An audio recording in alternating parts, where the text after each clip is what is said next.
very good morning to all ladies and gentlemen, and a very warm welcome to the Smart Nation and You Let's Learn webinar. Today's topic is about effective live streaming for everyone. My name is Karen and I will be your host for today. Now, Singapore's Smart Nation initiative is all about using technology to improve the way we live, we work, and we play. And in order to realize this vision, it is crucial for citizens to be equipped with digital skills so they can take advantage of new and exciting job opportunities, especially during this period when many workers are concerned about their careers. This is why the Smart Nation and Digital Government Office and NTUC Learning Hub are glad to bring you the Smart Nation and You Let's Learn Festival. NTUC Learning Hub is proud to be the official continuing education and training provider, powering the Let's Learn segment of this exciting event with something for everyone.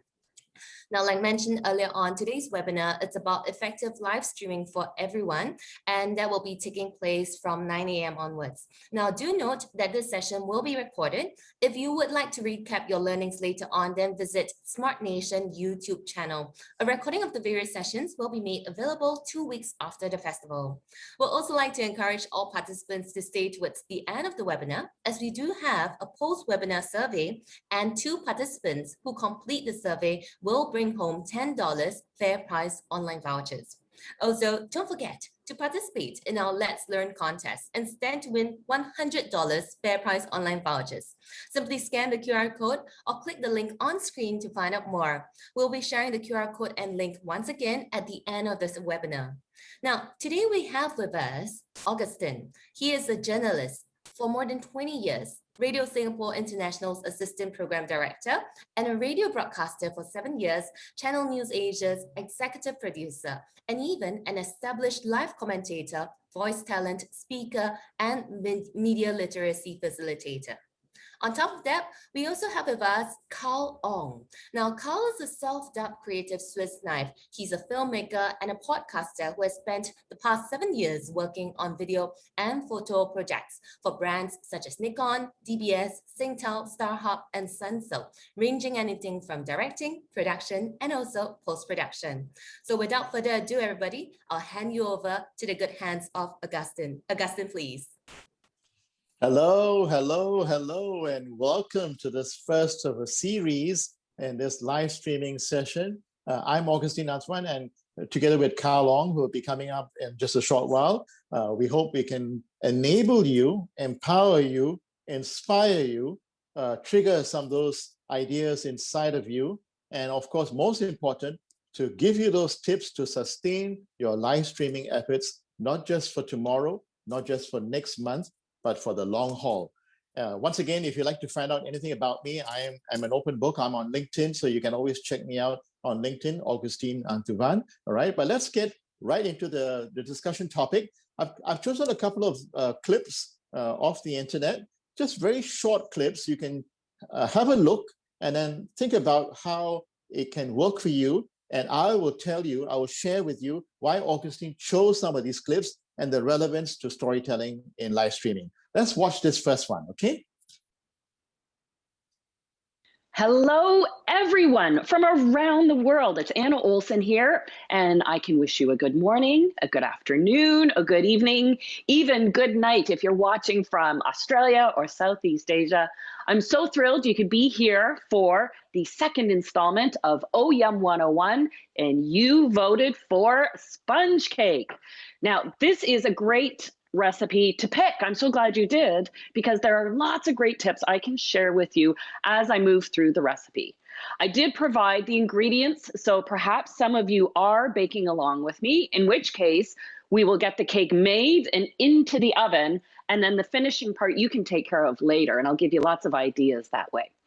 Before I get started, I'd love to take a few minutes to say hello to people. First, hi, Mom, Dad, Michino, Suzanne, T, if you're watching, Kathy, if you're watching, Chef Patrick, Junior Chef Patrick, lots of people I know are watching, and I've been following the questions that you've been providing before we got started here. Lots of good sponge. All right, so you heard just now from Anna, and why did Augustine start off the morning with this video clip on how to make a cake?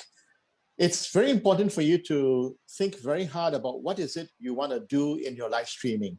Are you going to be a specialist and focus on one particular area, or you want to be a generalist and perhaps try different topics and different themes? So right off the bat, I'd like you to think about this very seriously, all right? Now, Cake, you notice that Anna has set up an entire studio in her sort of a kitchen, right? And her laptop was on the side.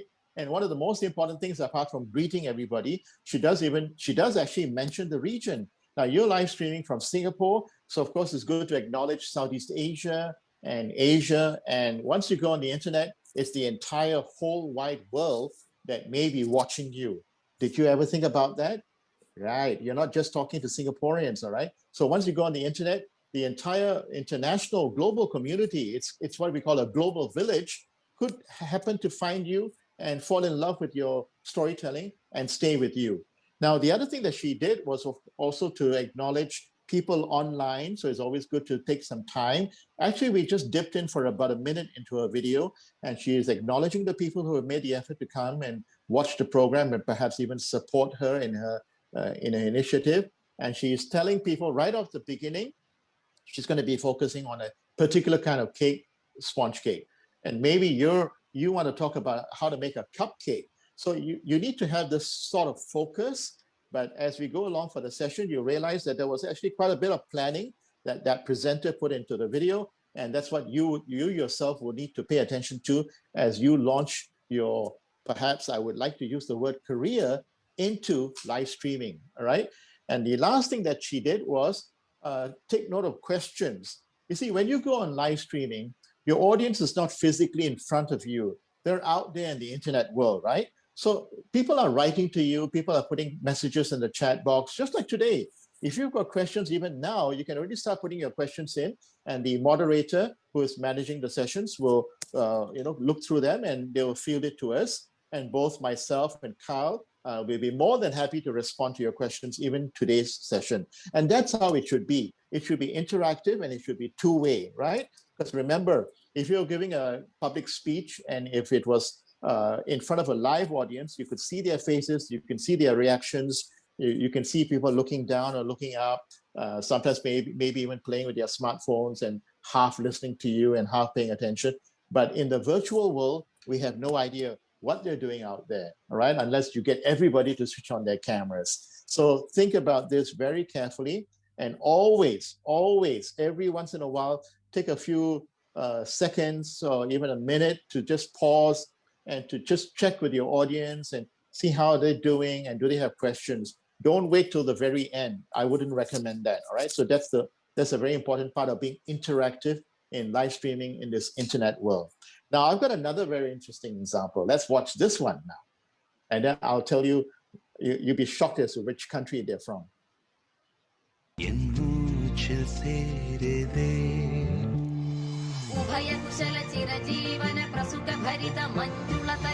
Hello my friends and welcome back to our reaction channel. I'm Big A. I'm Camila. And you are, as always, both awaited and welcome.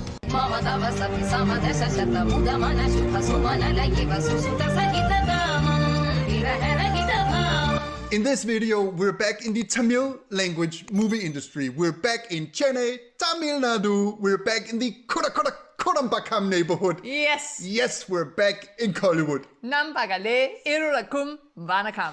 And in this video, we're also back in the amazing world of Joseph, Vijay, Santrasika. Yes, of course, the couple, they're actually introducing Vijay. And for those of you who are fans of Tamil movies, you know Vijay is a huge movie star from South India. I mean, I'm Indian. I appreciate Tamil. But you know what is so fascinating about this couple? That's Big A and his wife, Camilla. And they also have two children, Nadia and Alma. And they present this very regularly. And if you click on the Big A icon, you're going to see that they have a huge following. I'm not going to talk about the numbers, all right? I mean, sometimes we get all excited and get preoccupied about the numbers, but the numbers are not the important thing right now. Don't get so worried about numbers and followers. What I really want you to pay attention to is content. This couple, guess what country they're from? If I'm not mistaken, they're in Denmark. That's right. I'm just double checking my facts here. in Denmark, and they've got the flag of India on the side, and they've chosen music videos and short excerpts from the films, and they made an effort to learn the Tamil language, and you can hear them. They're actually speaking in pretty good Tamil, by the way, and then they're trying to sort of listen and then give their sharing. And what I really love about this is, of course, the chemistry between Big A and his wife, Camilla. And if you watch some of the other episodes, you will see their daughters, Nadia and Alma. So why is Augustine starting the early morning with this example from this family in Denmark? Is to tell you, perhaps you want to launch your live streaming and be a film expert. Did you get that? So we started with cake, and now Augustine is presenting cinema. Just 2 C's. So think about this, all right?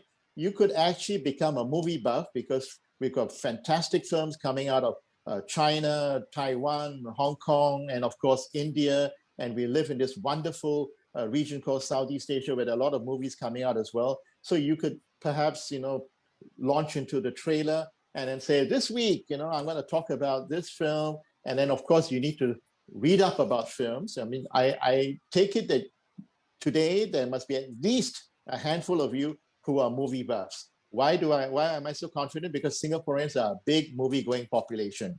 Even now during this COVID time, the cinemas are open with all the safe distancing measures. So people are going out back to the cinemas and watching films on their own or with their loved ones, all right? So these are the 2 important things I wanted to share with you. It's possible. It's possible to do your own live streaming show on cake or cinema, right? So let's move on with a little bit of the theory. The next slide is all about you and the message, okay? And I'm also double checking here that I'm on the same page as all of you are. And for you and the message, one of the most important things I'm going to recommend is you actually take your smartphone, that's right, you take your smartphone, switch on the camera function, and then look into the camera and try this at home first. Then later on, you can just go out to the park or somewhere and be seated. I wouldn't encourage you to do it walking, all right? It's not exactly safe. So I am telling you now, please be safe if you're going to do it outside. I know some people love to do this walk and talk thing, but ideally you should just sit somewhere on a park bench, or you could do it in the comfort of your residence with a pretty decent lighting. I'm actually now very near the window and there's some nice sunlight coming in. And press the record button with no rehearsal and record a video about yourself, how you feel today, this very moment, on this Monday morning, and put it onto camera. No rehearsal. Do you know why we do this? We actually teach storytellers how to do this on the first day of our training course. This is storytelling that is absolutely raw. No practice, no script writing. You just look into the lens of your camera and you record for 90 seconds. Did you know that this is an actual project? It's called Say It in 90 Seconds. And if you went onto this social media platform called Flickr, you will actually find people uploading videos like this. And of course, now with IG, Instagram, and YouTube, and even LinkedIn, people are putting these videos out there. Now, take notes as you go along this morning. Why is Augustine recommending this video? No script, no preparation, and just recording yourself for 90 seconds. Simple. The internet is a huge, huge black hole, all right? Let's face it. So if you want to get people to watch your live streaming program, and especially when you're new and you're starting out, and I didn't say anything about age, all right? This has got nothing to do whether you're young or old. I mean, by the way, Augustine is 60, but they say 60 is the new 40, right? So Augustine is here doing this live streaming session with you. And I'm not too sure how old Kyle is, but you can ask him later. All right, so we're sharing with you our ideas because we come from this media production background, and we believe some of these tips will help you launch off in your career, especially if you're new. So if you could do a 90-second video clip with your smartphone and with some of the free software that is out there, you could do a little bit of editing, clip the beginning and the ending, perhaps even put your name and whatever title you want to put. And if you're really ambitious, you could even subtitle it, all right, in English, and then you can put it out on your favorite social media platform. Why? It acts as a trailer. It's just like the films. You need a 30-second trailer or a 1-minute trailer to tell people out there, this is the movie that's coming up. Please watch it, all right? So for those examples that I've just shared, we discovered these programs. I discovered these programs by chance because I stumbled upon something that led me to the cake presenter, that led me to the family that does the film and music video reviews. Are you with me so far? Are you okay? You've got questions? Write them into the chat box, all right? Don't forget, Augustine is here with you. I'm paying attention to the time as well, and we'll move along, all right? We've got a bit of material to cover, and in between I've thrown in a couple of video clips just to sort of lighten it. But I'll tell you once again, all right? Say it in 90 seconds. It's all about your life. How do you feel today, this very moment? Don't rehearse it, right? Maybe it's something that happened the night before, something that you're living through right now, and then you get your smartphone ready. It's got very good quality filming and sound as well. You just hit the record button and then you tell your story, all right? Don't rehearse it. Don't do any sort of planning. Just do it, right? Don't sweat it. And don't do these 2 takes and 3 takes. Just do it in 1 take. Yes, in 1 take. You have to be natural. Then at the end of the 90 seconds or so, because you can see it on your own phone, you try to wrap up your own story and you press the stop button, and then you play back your own video. And if you're all happy with it, of course, hopefully you did a little plug for yourself and you did a little teaser to your website or to the live streaming session that's coming up. Now, take a step back and think about it. Why did Augustine say, do it in 90 seconds and no rehearsals? You know why? Because when you finally do live streaming, hence the word live streaming, there are no take twos. You've got to be comfortable. Now, how do you think Augustine is doing all this morning? Do you think I'm swinging it? Absolutely not. If you had a chance, you would see I have a clipboard and I plan my message template. All right, I've got my key message points. And even this morning, a little bit of fine tuning. We did a little short rehearsal and then we went live. So this 90-second video thing is actually a good idea. I sincerely hope you try it. Right, I'm just going to move on to the next example, right? And let me just get this ready. We'll stand by the video. All right, let's watch this one. Thank you.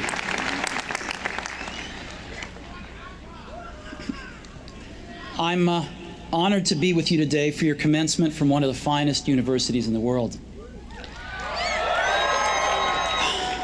Truth be told, I never graduated from college, and this is the closest I've ever gotten to a college graduation. Today, I want to tell you 3 stories from my life. That's it. No big deal. Just 3 stories. The first story is about connecting the dots. I dropped out of Reed College after the first 6 months, but then stayed around as a drop-in for another 18 months or so before I really quit. So I just wanted to why'd I drop out? The beginning of that little video clip, and most of you by now would have recognized that's Steve Jobs and the man behind what I'm holding right now. But take note, he starts by saying, I'd like to tell you a story.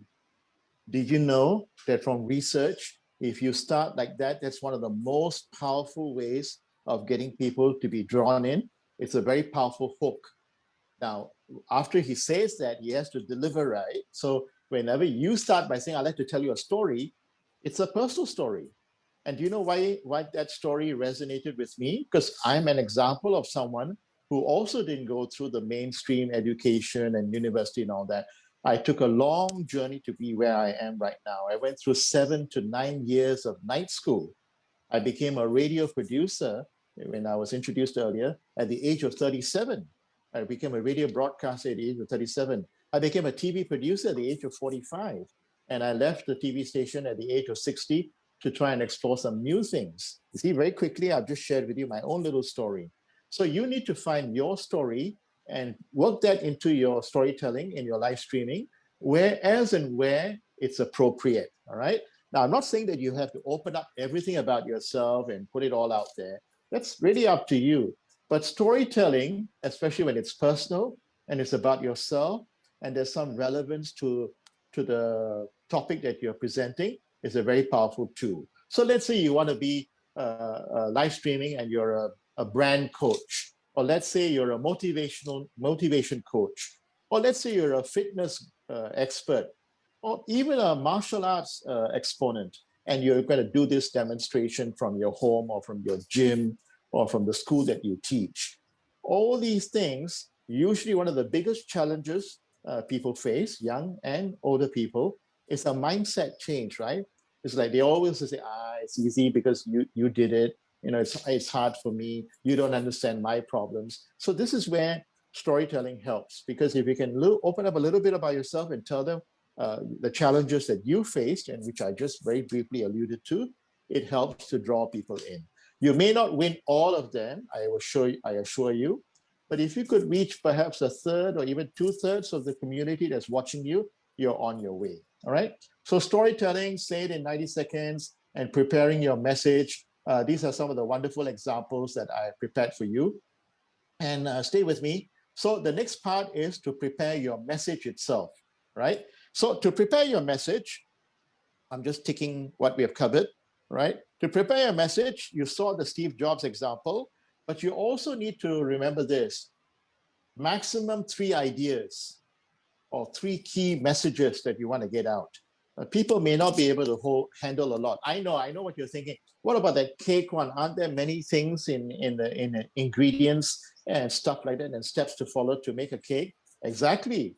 How are you going to get people to remember all that? Are they going to have to scrub through your video every time to kind of listen? So you may want to actually create a little memory board to tell them things. This is what you need. This is other things you need to purchase. This is the amount. And of course, below your videos, there's a synopsis section, and you can also have a link to perhaps the more detailed menu. So don't overload the people who are watching your presentation by trying to give them everything and say, you have to do all this. They might actually play that entire live stream session that you recorded in front of their own kitchen and start experimenting with their own cake, their very first sponge cake or their very first cupcake. All right. And it varies according to the kind of things that you're trying to be an expert in and a live streamer on. All right. So for the preparing of your message, I said it at the beginning of the session, and I say this again. Remember, the audience is not physically in front of you. They're sitting out there in the internet world, so they could be easily distracted. Like now, they could be doing something else. They could be taking their eyes off their screen and going somewhere else to work on something else, and then come back to you, so they may have lost it. So the other important thing in your live streaming is the power of repetition. Repetition, all right? So if you think that this is an important message, you need to repeat it. How many times? Perhaps 3 times throughout your entire live streaming session.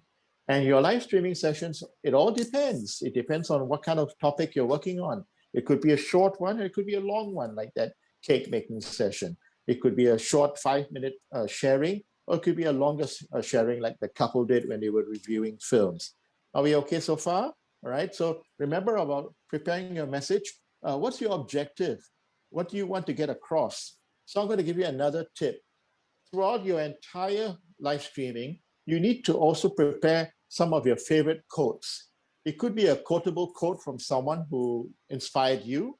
It could be your personal quotable quote, as in a Q, U-O-T-A-B-L-E, quotable quote. And this quote could be something that is the underlying mantra of your message, all right? So even if you're going to do a demonstration on martial arts and you want to get people into mixed martial arts and things like that, and you want to get them to overcome their first biggest challenge is discipline, having that routine, going out and doing their exercises and things like that. One of the biggest challenges, of course, is all after the mind. And there's some beautiful quotes out there that you could borrow and work that into your script.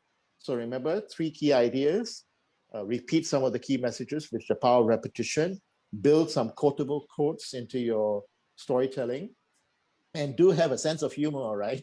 I'm trying my best in my own little way. I may not be the greatest comedian, but do try to have a sense of humor and smile. It's very important, all right? Because if you can do all these things, you are trying to get people to come in to enjoy the content that you're about to share, especially if it's a technical topic, all right? Now also consider starting with a question, all right? So you could say, you know, when was the last time you actually sat down and admired a painting? When was the last time you actually sat down and admired the sketch? So maybe you're someone who wants to teach people how to do sketch and art very simply. Maybe you're a painter and you want to share some of your skills and your knowledge with others to encourage painting. Perhaps you're a photographer and you do wonderful photos, not just with professional equipment, but even with your smartphones. These babies actually produce wonderful pictures. And that's why people are using this to take photos, and I'm uploading them onto Instagram and doing an IGTV broadcast at the same time to share tips on photography, you know, and a lot of this stuff will come up in Carl's session later. Is one of the things that you may want to take note of is the rule of thirds, and I'm sure that will come up in Carl's session, all right? So another thing is suspense and cliffhanger. People use this in movies. So maybe when you do a live streaming, you want to deliberately end at a most crucial point. It's like, oh my goodness, what happens next, Augustine? Is there a part two? Yes, of course there's a part two. Well, you got to join me for the next session. So this is how it goes from a cliffhanger to the next session as well, all right? And I'm just getting a sort of a feedback here to say, please slow down and have, all right, just slow down. Okay, so that's my, I wish I could turn the cameras around. We've got this huge production team in front of me. So the slowdown is probably because I am quite concerned that I may not finish all the topics. So I will take it down a little, one notch down, all right? And make sure, I tell you what, even if we don't cover all the theory that we wanted to share with you, I think the important thing in this morning is to get you excited, all right? I hope you're with me so far on that part about being excited. So recap again, on preparing your message, have 2 to 3 key messages. Try the power of repetition. Have this repetition so that every once in a while throughout your sharing, you repeat some of the key messages, right? Use quotable quotes, quotes that are very powerful, that mean a lot to you, that you are personally inspired, that you have literally probably sitting on your desk or next to your bedside table that keeps you going, and bring that in. And use some of the tools from script writing and your live streaming in suspense, perhaps like a cliffhanger. And then maybe people will say, no, this is really interesting. I've never seen someone do live streaming like this. It's like, I have to wait till next week. Oh my goodness, but I will. So I will, yeah. So another cue from my production floor manager telling me that I may have missed another video, right? So I'm just gonna, actually, if we do miss the videos, guys, don't worry about it. We'll come back to it. But let me just move on to the next part. Actually, since we have this, I'm going to just share with you, all right? I'm going to use this piece of paper and draw this. Not too sure you can see it, but like this. Can't? Okay, they're telling me we can't, but never mind. But you just have a notebook and you have 3 sections, right? And in your little notebook, try to plot the key messages that you want to get across. And next to each key message, you put down some trigger words or some points. It could be a date, it could be a number, it could be, well, for obviously for making cakes, there are certain steps and procedures to follow. So that's about it for key messages. And if you've got questions, put that into the chat box and we'll be happy to work with you through the organizers to talk to you about it. Let's move on to the next chapter, which is about let's talk, right? In let's talk, it's all about voice. And in talking, there are 3 things I want you to pay attention to: pitch, rate, articulation. Pitch is your voice, as in high pitch, low pitch, right? I think you're seeing the graphic for that. By the way, can you see me at the same time while the graphic is on? All right. Otherwise, I'm sure the organizers can pop me in a little box on the side and while the graphic is on. So pitch, so far, I would be able to give you feedback until I finally hear you. But if you watch presentations, you need to work on your mouth. Did you know that? Did you know that you have to exercise your mouth? You move, all right? and you try and sing a song. Perhaps you have a message, the quick brown fox jumps over the lazy dog, and you can vary it and try to say it like an opera. The quick brown fox jumps over the lazy dog. Now, what are you doing? You're exercising your mouth, and I hope I made you laugh, at least some of you, right? So by moving your lips and exercising your mouth, and then your diaphragm, you need to breathe, all right? So I'm going to say this to you. You may want to consider this. For live streaming, some people actually stand, like you saw Anna. She was standing at the kitchen throughout her presentation and presenting it. That's actually a very good way to do live streaming. Of course, you can be seated. You could be at your sofa. So I leave that to you, all right? But just be careful about the walking and talking thing. You really need to be aware of your environment and just be safe at the same time. But standing is a very powerful way to present. So that means you need to adjust your cameras to your height and if necessary, pay attention to the lights and the sound. But if you don't move, standing live streaming is effective. You've seen an example. That's the reason why I chose those two video clips to launch us off, all right? Pitch, that's pitch. Rate. So just now, my floor manager was holding the sign, says, Augustine, slow down. So that's the speed at which I speak. Most of us speak at 3 words per second. Did you know that? That's our speaking rate, or 2.5 words to 3 words per second. So if you practice, you could try to get your rate at a comfortable rate so that people who are watching you on live streaming can appreciate it. I say this again, live streaming audience is very different from public speaking with an actual audience in front of you. Right now, sure, in Singapore, we're in phase 3, so you could have a small group of people seated in your home studio or your office studio to simulate a little bit of an audience with the safe distancing. And you can also have, of course, the wonderful audience watching you on internet. But your rate is important. And you notice now Augustine has deliberately started to work on his rate because the feedback from my floor manager is saying, pay attention to that, Augustine. So thank you, duly noted. And the last part is articulation. Articulation is important because with people not in front of you, they may not understand what you're trying to say. So I'm going to give you a simple example. We need to polish the Polish furniture for the upcoming furniture festival. Now, the same word, polish, and Polish, as in from Poland, same spelling, but 2 different meanings. And we can spend a whole afternoon just talking about this if we had time. But you need to go online and check pronunciation. Trust me, 7 years as a radio presenter, all of us have to be very careful about our pronunciation. So there's some very useful free online tools, HouseJ, Merriam-Webster. You go in and you punch in the word and you get to hear this through the speaker icon, what is the right pronunciation. Now, when you're doing live streaming and you're doing it to the region and doing it to people in Asia, across Asia, it would be nice if you could pronounce the name of the country correctly. Wouldn't that be nice? I mean, it is the right thing to do, right? So that people will say, wow, Augustine took the trouble to actually find out about my country and how to pronounce the name of the people and things like that. That shows effort. That shows caring, that you actually care about the people that you're reaching out to.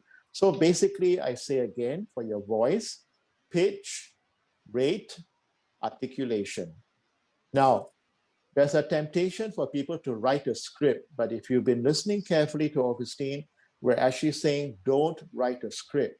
Have key messages throughout your live streaming presentation. Jot it down in your favorite notebook or a clipboard with paper, and then follow those key messages and just tick off as you finish your key examples, all right? Because once you write a script and you hold the script in front of you or you put it on the laptop, people will know, all right? Most people will know that you're reading a script and it just doesn't sound nice, all right? Live streaming actually needs to be conversational. Right now, I assure you there's no script in front of me. I just have a checklist to make sure that I cover all the things that I want to cover this morning, all right? Next is to think pictures, all right? So in Thinking Pictures, now we have a nice video clip that is coming up. Let's stand by, and as soon as my production team has it ready, it's a very interesting video and we'll talk about this. Let's watch.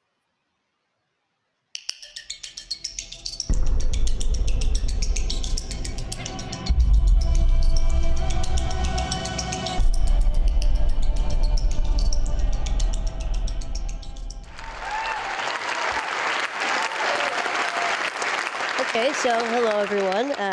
I'm Sam, and I just turned 17. A few years ago, before my freshman year in high school, I wanted to play snare drum in the Foxborough High School marching band. However, and it was a dream that I just had to accomplish, but each snare drum and harness weighed about 40 pounds each. And I have a disease called progeria, so just to give you an idea, I weigh about only 50 pounds. So logistically, I really couldn't carry a regular-sized snare drum. And because of this, the band director assigned me to play pit percussion during the halftime show. Now, pit percussion was fun. It involved some really cool auxiliary percussion instruments, like the bongos, timpani, and timbales and cowbell. So it was fun. But it involved no marching, and I was just so devastated. However, nothing was going to stop me from playing snare drum with the marching band in the halftime show. So my family and I worked with an engineer to design a snare drum harness that would be lighter and easier for me to carry. And so after continuous work, we made a snare drum apparatus that weighs only about 6 pounds.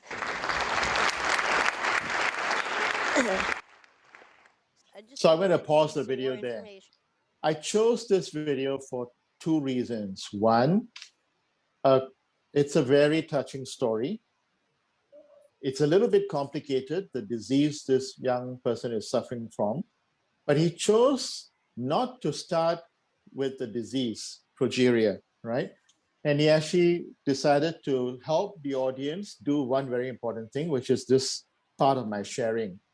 This part of the session is called Think Pictures. In other words, you need to visualize. You need to use descriptive language. Perhaps my time in radio has helped me, Augustine, to be able to do this reasonably well. You see, most of the time, not everyone who's starting out in live streaming has everything ready, pictures, videos, and stuff like that. Well, I mean, the cake example was pretty straightforward because you have all those things in front of you. You can do that, but ideally you would need someone to operate the cameras, perhaps even do a little bit of a close-up and things like that. But what if you're entirely alone? You're a solo live streamer, right? And you've got basic setup with you, which my colleague Kyle will go into deeper detail right after me. Then what you need is to understand one thing. You need to prepare yourself to be able to think visually, right? Visualize your presentation. So what Sam Burns did, and I mean, it's quite obvious if you ever do discover the video in your own free time, he actually wants the audience to understand his dream was to play the drums in a marching band.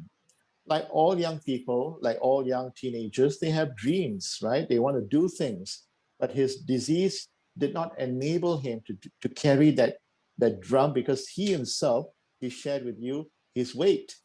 So what did he do? He worked with people, and towards the end of that short clip, you saw the design of the special harness, which itself is so light, it doesn't create any pain or burden for him as Sam put it on, right? So Sam used that visualization, and he only once in that opening part did he mention the disease that he suffers from, which when I first heard it, I started to Google it and I started to read up about it myself.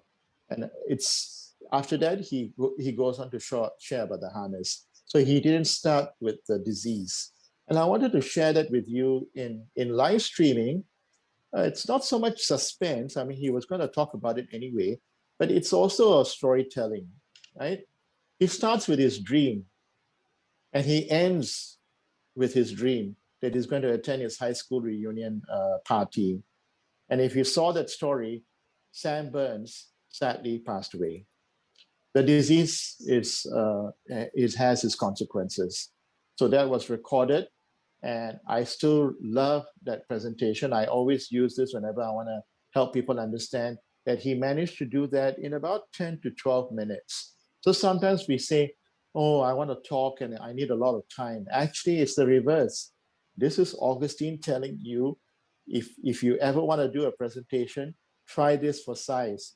Try doing it in 9 minutes with 9 slides. That's it. 9 minutes, 9 slides. If you're not doing a demonstration on the cake, if you're not doing a demonstration on the fitness, if you're not teaching someone meditation, but if you're purely sharing something, you need to limit the amount of information you have. Even for today, the slides are all to the bare bones, right? And try to keep it tight and enhance your storytelling. So what have we discovered? Quick recap from the very beginning till now. We need to always bear in mind that the audience out there in the internet world will not be able to absorb all that information. All right, let's be clear. They need to fall in love with you first. Yes, I'm using this phrase. They need to fall in love with you. Whatever topic it is you want to be a social media live streamer in, all right?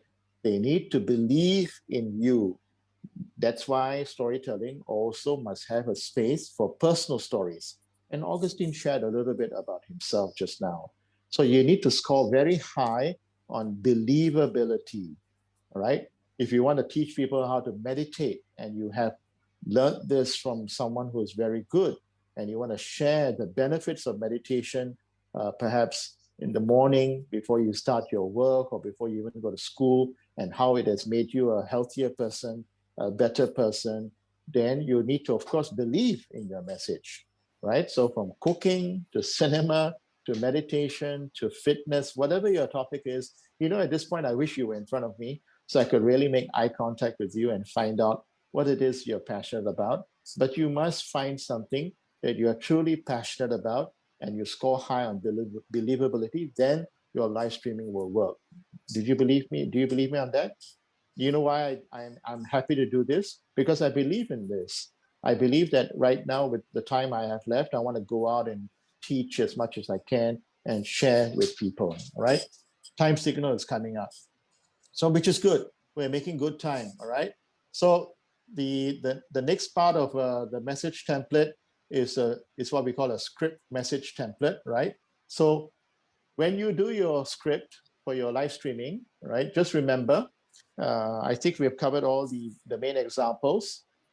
When people watch your live streaming, ask yourself, what's the headline you want? Not your name. Great way to make a cake. Join, and then you put your name there, all right? Key ingredient to a happy and stress-less life. Then comes your name. So you need to create that headline that you want for your live streaming. It doesn't come very easily, but it's a skill. If you can write that headline, and that will help you achieve what you want to do for your story. I'll repeat again, what are the 3 key messages you want to get out for your live streaming? So I'm just going to go through very quickly, and my wonderful colleague Carl Ong is going to pick up after me to cover some of the other topics as well. All right. So apart from getting the lights and choosing the right background, choose the background that fits your topic. Today we're using this red background with the organizers' logos behind. Or you could be an actual physical background, as you saw the person doing the session on how to make a cake, right? So choose the appropriate background that lends, or you saw that couple from Denmark doing their live streaming and reviewing films and music videos, all right? When you're speaking, of course, you notice Augustine is double checking his script, but always look straight at the camera. Haven't I been doing that to the best of my abilities? I'm trying my best to maintain eye contact with all of you. Of course, I have a wonderful team in front of me who are helping me to manage all these things, and with some nice, decent lighting in front of me as well, right? Place your camera at your eye line, all right, so that you are speaking it and you're connecting with those people. So more of this Carl will cover, right? Find out and do as much homework and research as you can about the subject matter. Look at other live streaming examples. See how people are doing live streaming, and find out how they send traffic to their live streaming website in terms of publicity and trailers and little commercials, okay? And keep their energy and up. I'm trying my best to use my hands. Some people say you need to up your energy at least a 20% extra on top of this. It looks like it's acting, but with all the video and the transmission, it cancels itself out. So I up my energy 20%, but finally when you are watching it on the other end, it sort of balances itself out. I know young people call it OTT, it's like a bit over the top, but it will work itself out, all right? And right now today is a seated presentation I'm doing. If we push the equipment back and we set up a standing presentation, then you will see a different Augustine, because I'll be using my entire body language, not just my upper part of my body, to share and to explain things for you, all right? So keep the energy and the animation high, all right? Check your live chats, constantly monitor. And I'm seeing now people are chatting on the chat box, and see whether they're talking to you. And if they're posing questions, pause and look at that live chat and see whether you could respond to them, because that might be the trigger to get them to come back and follow you for the second week and the third week and onwards, all right? So record your entire session. And that, my friends, is the last point. Record the entire session. You know, all these features are there on your equipment, and play back and watch your own video. So you should do one without even the live audience. Just sort of record your entire session, play it back, be your critic, but don't be too hard on yourself, okay? Be kind. All of us want to be perfectionists and we want to be perfect. It doesn't happen overnight. But if you believe in the subject, you fall in love with your topic, you have grown the subject knowledge and the expertise, and you know this topic like the back of your hand, I promise you one thing: people will fall in love with your live streaming the same way Augustine fell in love with those examples that I have shared with you. Thank you so much for watching and listening carefully. And now it's my pleasure to hand over the floor to my colleague who is talented in this field. Carl, it's over to you. Thank you so much, Augustine. By the way, for those who just came in, my name is Carl Ong. I'm a filmmaker and podcaster. Over the past 1 year plus, I've actually dabbled into live streaming. It's something that I've always done throughout my career, but because of this pandemic, a lot of people are actually looking for live stream services. So I am the expert to look for when you talk about live stream. But I need to address a lot of questions that are coming in. I'm going to keep this very, very casual. Don't treat this like a lecture. I can just communicate with me. I can actually, if you have any queries, please ask them. We have a formal Q&A session later, but I'm just going to address some of them just to put you guys at ease, okay? Are there going to be notes and recording of the Zoom? Yes. The beauty about live streaming is that it's not only opening up the ability to actually communicate with the other side of the screen, but also the ability to document. So think of it as like video making, but live. So everything happens live. That's why what Augustine said is very, very important for you to actually be able to communicate clearly, pronounce clearly, and have a set of stories that you're trying to tell. Okay. What are the resources required to carry out live stream? Actually, not much. Really depends on what you're talking about. Like you can just use something like your phone, right? If you're talking about like a large scale, like a cooking show, probably you need a friend to help you look at the camera, look at your kitchen. You need more tools than that. It really depends on what you're trying to show, what you're trying to tell. Is it a good practice to make all the hand gesture on screen as Mr. Yes, it is. It's very important to show that you are very attentive to your audience. If you look at me right now, I'm actually reading and actually addressing the camera. I'm looking at the camera. So I understand that there are some questions that actually relates to video editing, podcasting. even though this live stream is about live streaming, but some of the skill set actually spills over to those. So I'm going to address them. And the good news is that I'm a filmmaker and podcaster. So don't worry about that. Video editing software for Android and iPhone, yes. LumaFusion, Adobe Premiere, iMovie, there's so many of them. Just do a quick search, and a lot of them are actually free. And the phone these days are almost as powerful as the computer that we make in the 2000s or the early 90s. So yeah, there's no excuse. You can just edit a video on that. So how to attract people to watch your live stream? Unfortunately, that this guy only has one pack attended. Really, it's all about pre-planning. You're talking about dates. So like, let's say if you're doing a live stream event, right, about the upcoming holidays, Hari Raya and such, right, it's very good to actually pre-plan it and invite people 2 weeks even before the thing start, or even 1 month, and do a lot of trailers like what Augustine mentioned, maybe a write-up, use your social media, and of course, get your friends, put in your favors, get your family. Oh, are you free this Saturday? Can you watch my live stream for 1 hour? You know, I'll buy you a cup of coffee or something. So all of that actually can push up your numbers. Rule of third. I'll get to that.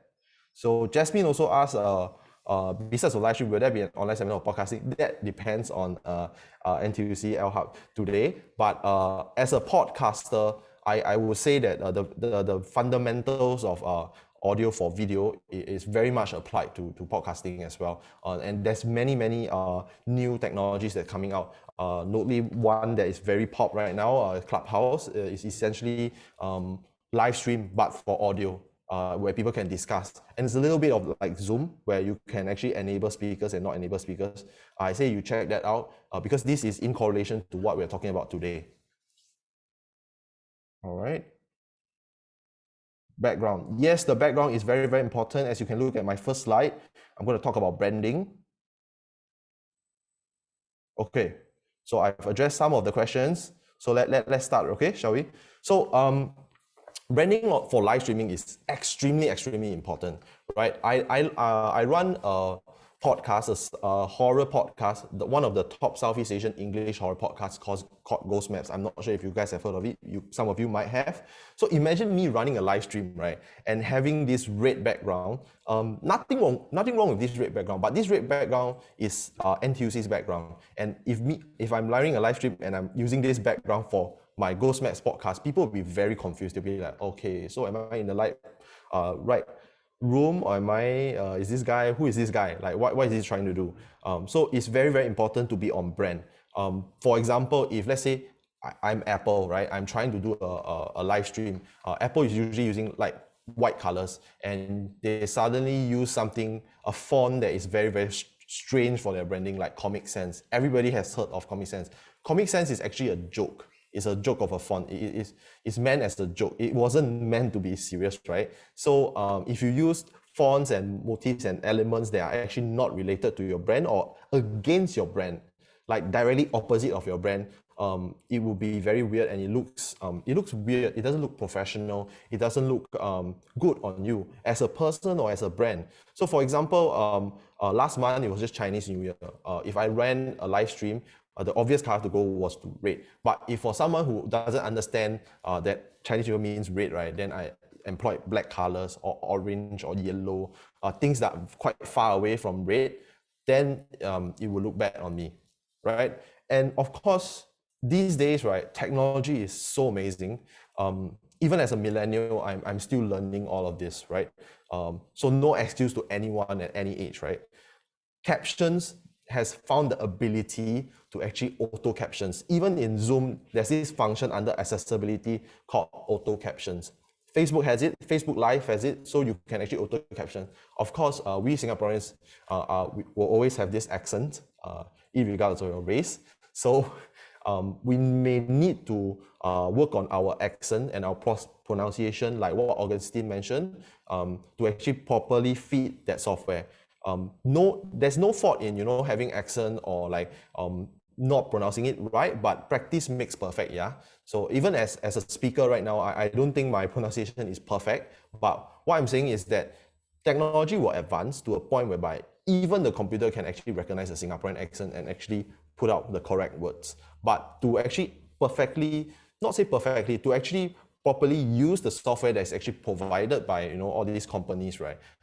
We as humans, we can actually adapt it. So by pronouncing it right, learning the right pronunciation, practice and practice and practice. Like what Augustine said, don't script, always practice, right? Captions actually came from films, which is subtitles, right? When we watch films, especially the foreign ones, we put on subtitles, or like when we watch them at the lower volume, we put on subtitles. So these are very, very important things that needs to be provided. Even at those Facebook videos that are not live, they are pre-made, with subtitles. We always sometimes watch them with the subtitles because we don't want to honor the volume. So these are all actually human behaviors that has adapted, right? As I'm talking, I'm just going to take on more questions, okay? Okay, so there was, Wendy asked actually, streamers are not moving and mobile streaming means streamers are not moving. I believe you're talking about streamers from Twitch. I don't think we have many of that in Singapore where people walk around with cameras and talking. I think it's good. It's an interesting niche to be on. What are the tips to create such good content? I think it's not about the technicality or the execution. What you're talking about is the execution where someone is holding the camera walking around. It's more of the content, which goes into what Augustine said. You really need to find out what is your niche as a would-be streamer or as a would-be content creator. For us at GhostMaps, our niche is Southeast Asian English horror podcast, which we don't find any of that in Singapore or the region. That's why we are able to get the numbers that we have achieved. So if you are, let's say, a live streamer that's trying to do cooking, maybe instead of cooking at home, cook outside, cook in the gardens, find a park in Singapore, cook outside. That's a niche from scratch, right? Or find materials that are not available elsewhere in the supermarket. So there's different ways of doing it. It's always thinking outside the box. So it's good to look at other people, what other people is doing, but use that as a reference and walk the other way. So you can try something that's different. So all of that, actually, Augustine has actually made very, very good points. So what software is needed for live streaming, how to show video or presenter? There's many softwares, right? I will cover on it, but one of it is actually Zoom. I will say that Zoom is not a live stream software, but a live stream software at the same time because it's so multifunctional. Right now, Zoom, the admins and the hosts are actually using a live stream function of Zoom, but Zoom could be used as a meeting function. Primarily, that's what Zoom was built for. In fact, you could just use Facebook, Instagram Live, YouTube Live. There's so many, right? So we are hearing British accent, American accent. Are you able to resonate? I think accents are just a reflective of our culture. We don't need, personally, this is just me as a person, we don't need to emulate a certain accent just because we want the views. I don't necessarily think that having that particular accent will make your video better. No, I think it's more of being confident in front of camera. If I talk like that and I feel very, people will not resonate me. You will immediately turn off the stream because I sound like I don't know what I'm talking about. It's really knowing what you're talking about and being precise, and pronunciation, everything has to be good, and your voice levels also. So people know that you're actually confident in what you're saying. So yes, accent don't really matter. Okay, so as I'm moving on, let's move on to the next slide. So there's the technical and the practical elements of live stream is as important as the content. It's a balance, it's 50-50, yeah? So the first thing that you need to think of is your framing, right? So there's two ways of doing this. One is vertical, the other is horizontal. You see my phone, right? So it doesn't matter what phone you use, iPhone, Android, doesn't matter, right? It's still a phone. So that when you on your camera, there's always this rule of third. It's a tree. It's like the tic-tac-toe tree. So it's usually there. It's to actually guide you to framing. And if you look at the screen right now, I'm actually right in the middle. I am using that rule of third. So if there were two lines vertically and another two lines horizontally, so I'm right in the middle. So it looks like I'm perfectly framed. Looks good on me, right?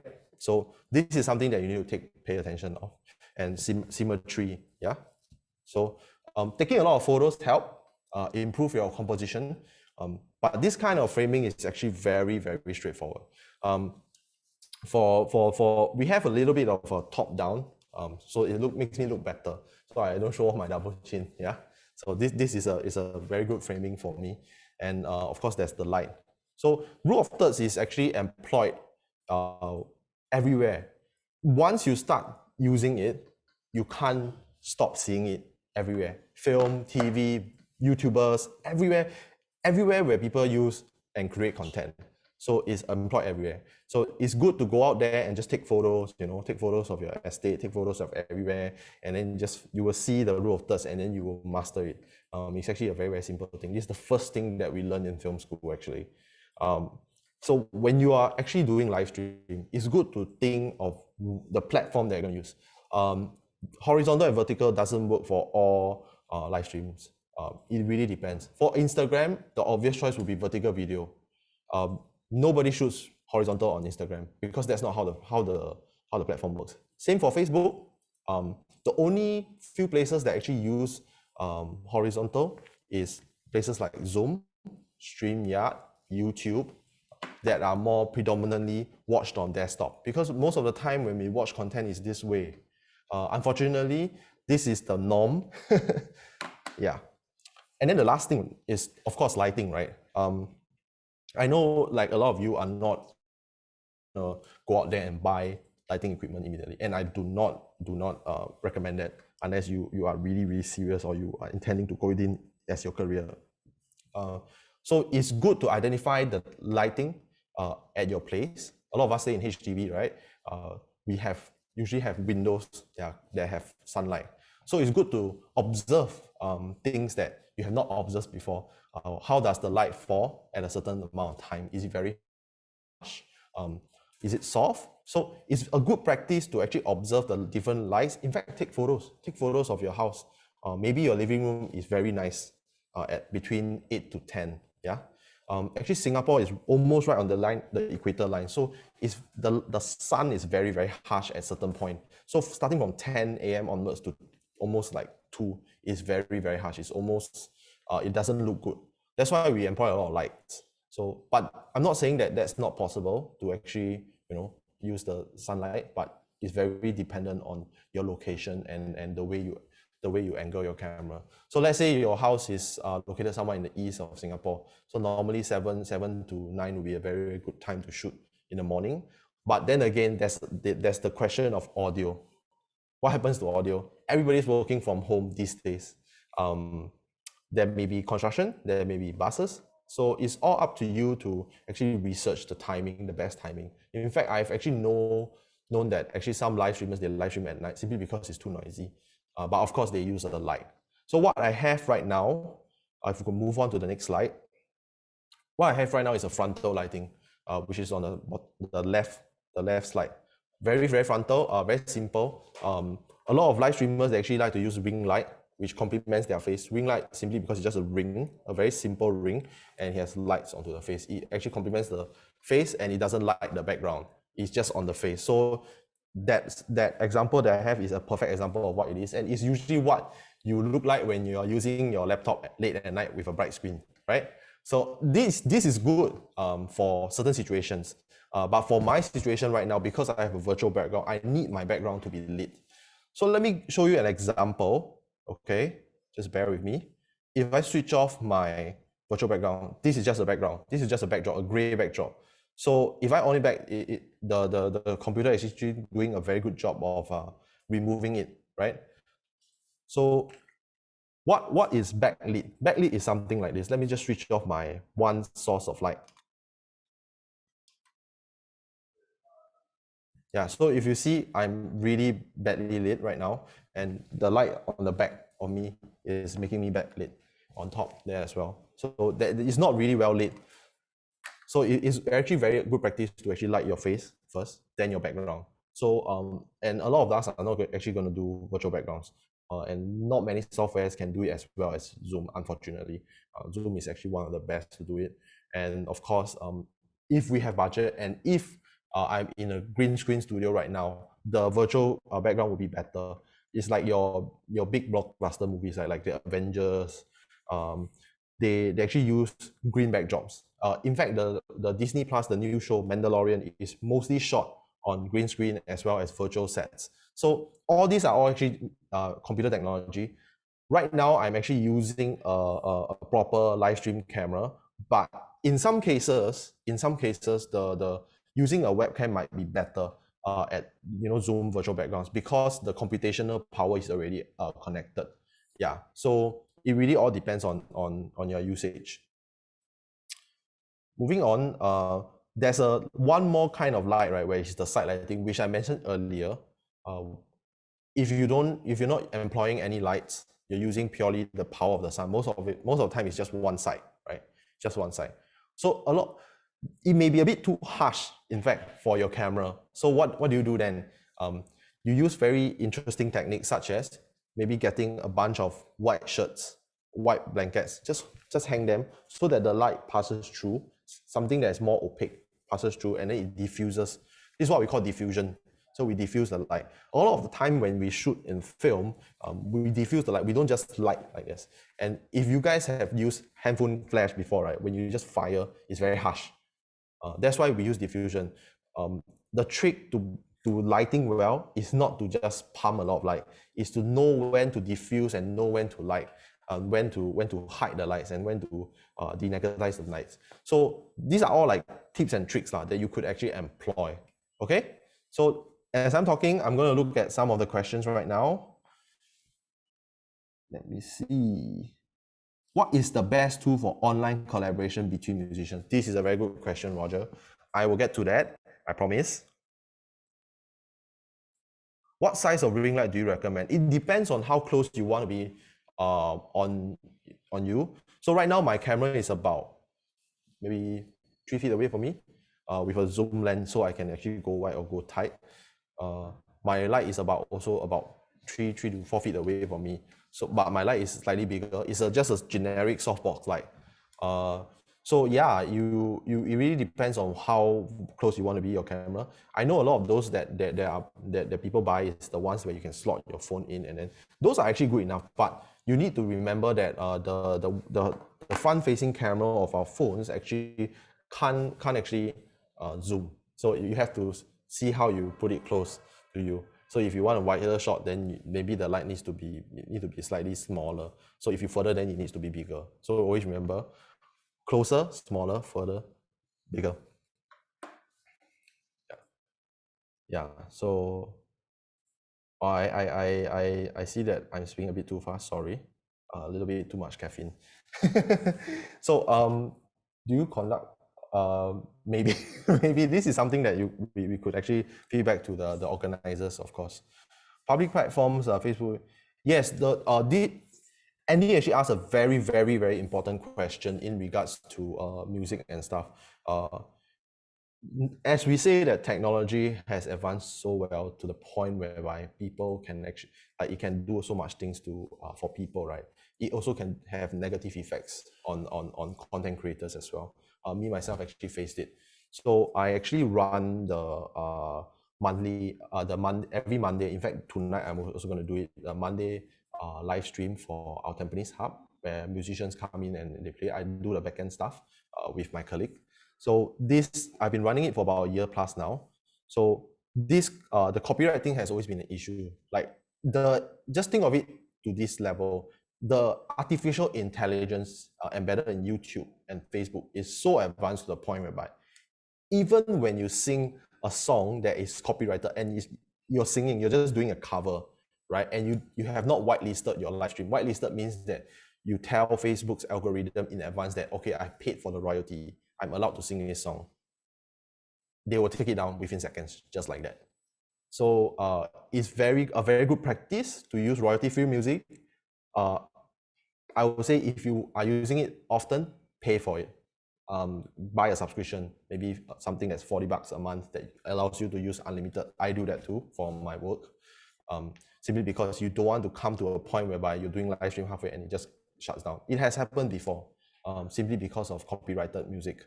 These are things that we try to avoid, and technology is very advanced to the level that you can just shut it off. Yeah. Frequency of live streaming. Regular session, yes. it really depends on your audience. The first few times I would say is to test and hypothesis whether if your audience is receptive to you. We are also testing our new live streaming platforms on Clubhouse for my podcast as well. I've tested it on Saturday night. I found that Saturday night wasn't a very, very good time to actually do it because people are out, as you know, Singapore is slowly opening up. So we're gonna try a different time. Once you have established that, okay, maybe doing it on Friday nights at 10 p.m. is the best time for me, then you can try on frequency, because you want to get the actual date right first, then you move on to frequency. Because if you have not gotten it right, then you go into frequency, it might be a bit, you know, non-productive. Yeah. Any live stream camera to recommend?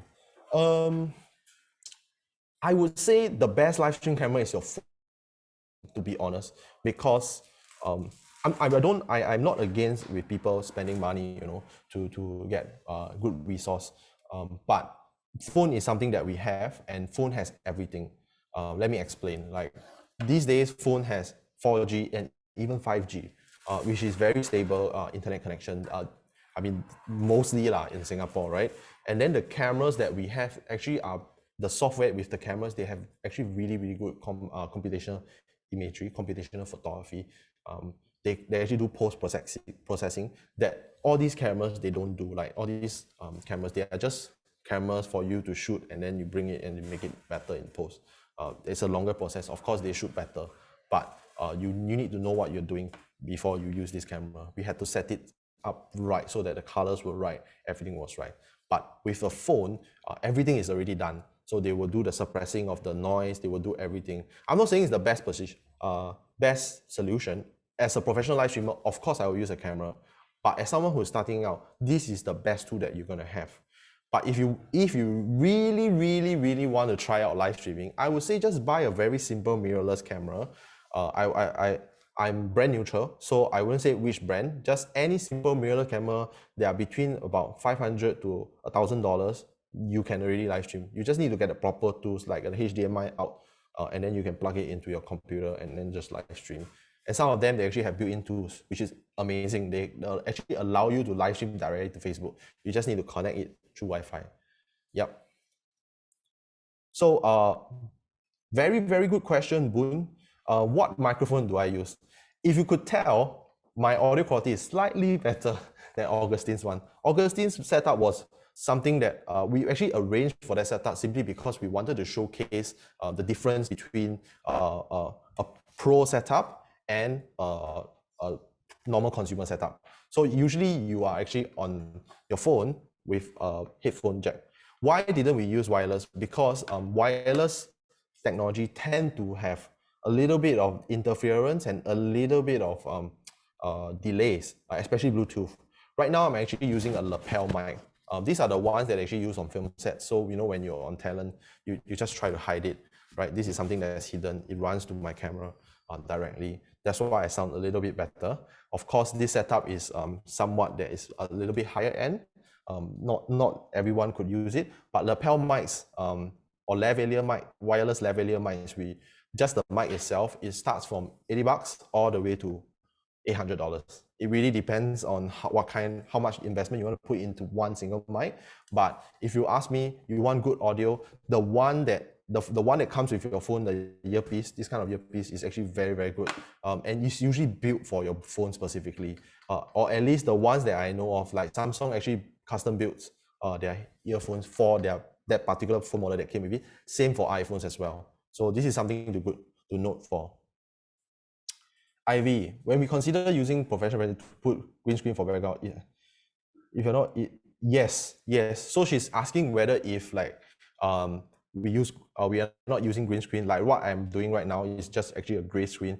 You can see that the keying is actually not perfect. You can see some of the grays. Yeah, that's perfectly normal. That's actually perfectly normal. The computer is trying to make up for the loss of the lack of green screen, and that happens even from working from home. Sometimes when we on the virtual background, and then your kid runs by, you can see the kid sit halfway through. So this is something that's normal.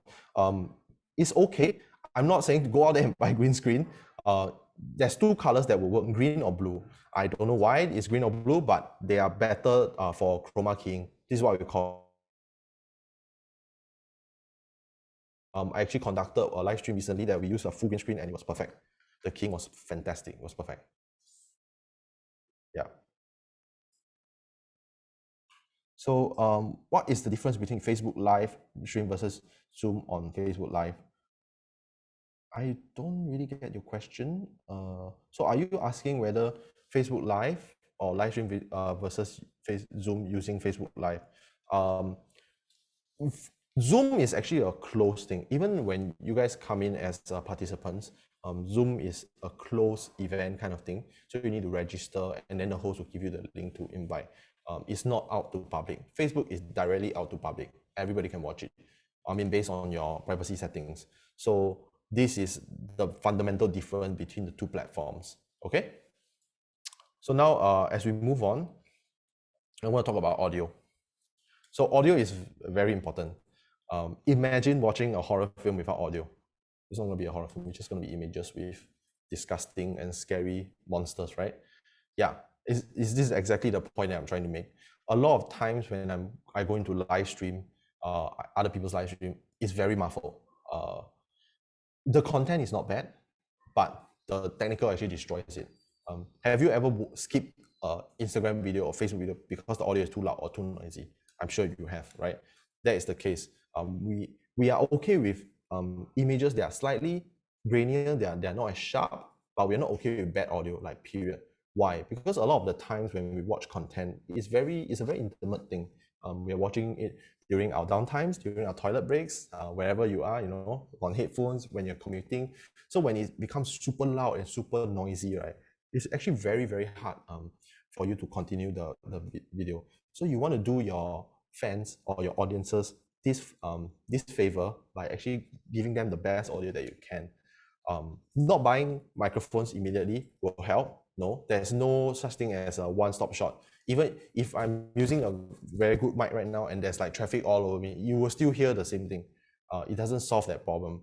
So the best way is to actually sit in your flat, sit in the place that you're going to live stream and listen to what are the noises. Singapore is a very, very moving, a city that moves every day. You know, like there's no stops. There's construction everywhere. People are doing everywhere.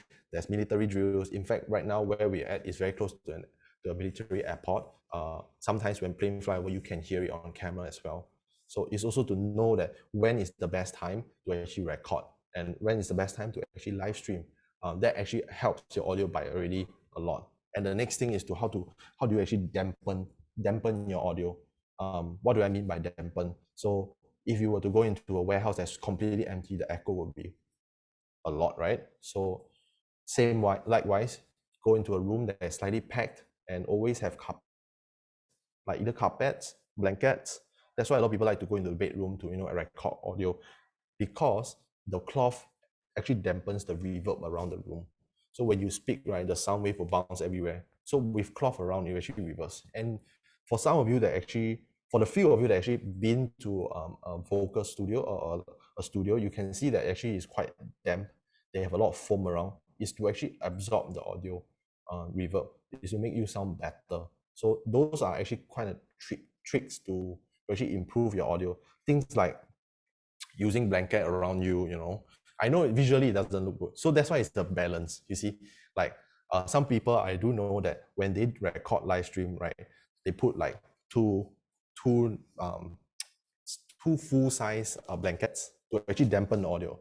Yeah, it's extreme, it's a lot of effort, but in all efforts to get good audio, or some people, they actually ask their whole family to keep quiet, like for that 1 hour, so that there's no interruption.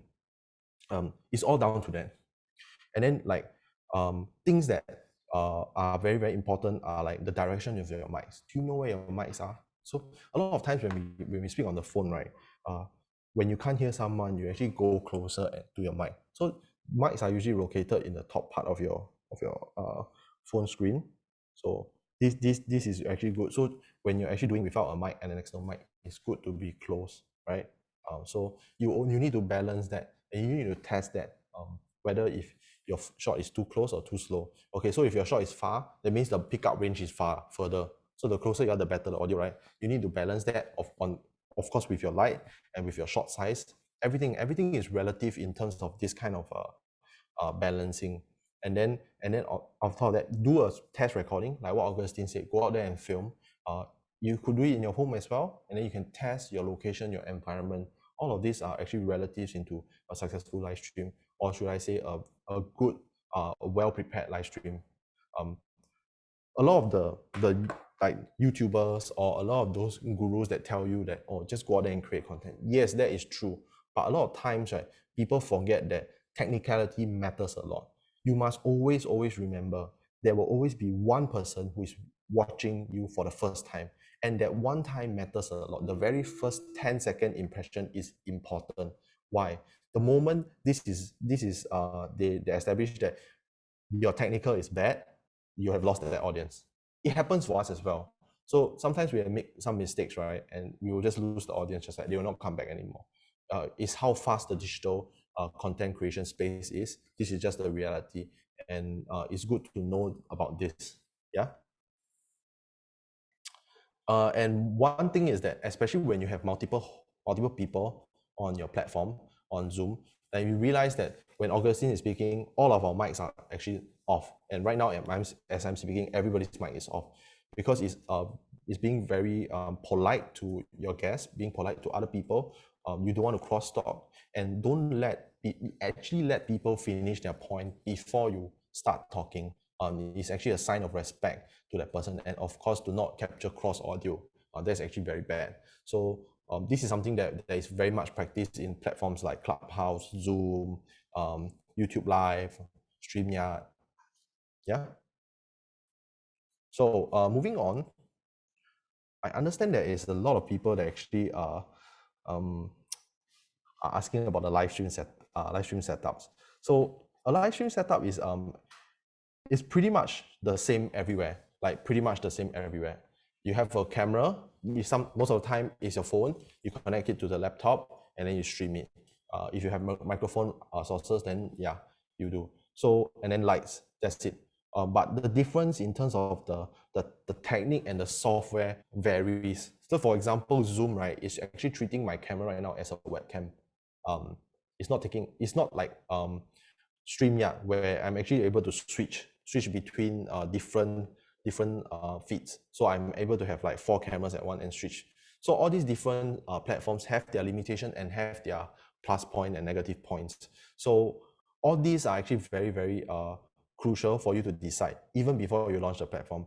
And also where are they able to publish. So if you were to go onto Facebook, right, so it's directly just Facebook Live. But if I were to use a third-party software like StreamYard, which I use it professionally, StreamYard is able to output to multiple sources. You're able to output to LinkedIn, Facebook, YouTube, all at the same time. But of course, you need to set it up. Yeah. And StreamYard is something that we actually use on the back end for the Monday concerts that is happening 8 p.m. Tonight for our Templates Hub Facebook page. And some of you may actually listen to it every week. So we use that platform. Why? How do we use that platform? Earlier, there was a question of how to record or stream musicians remotely.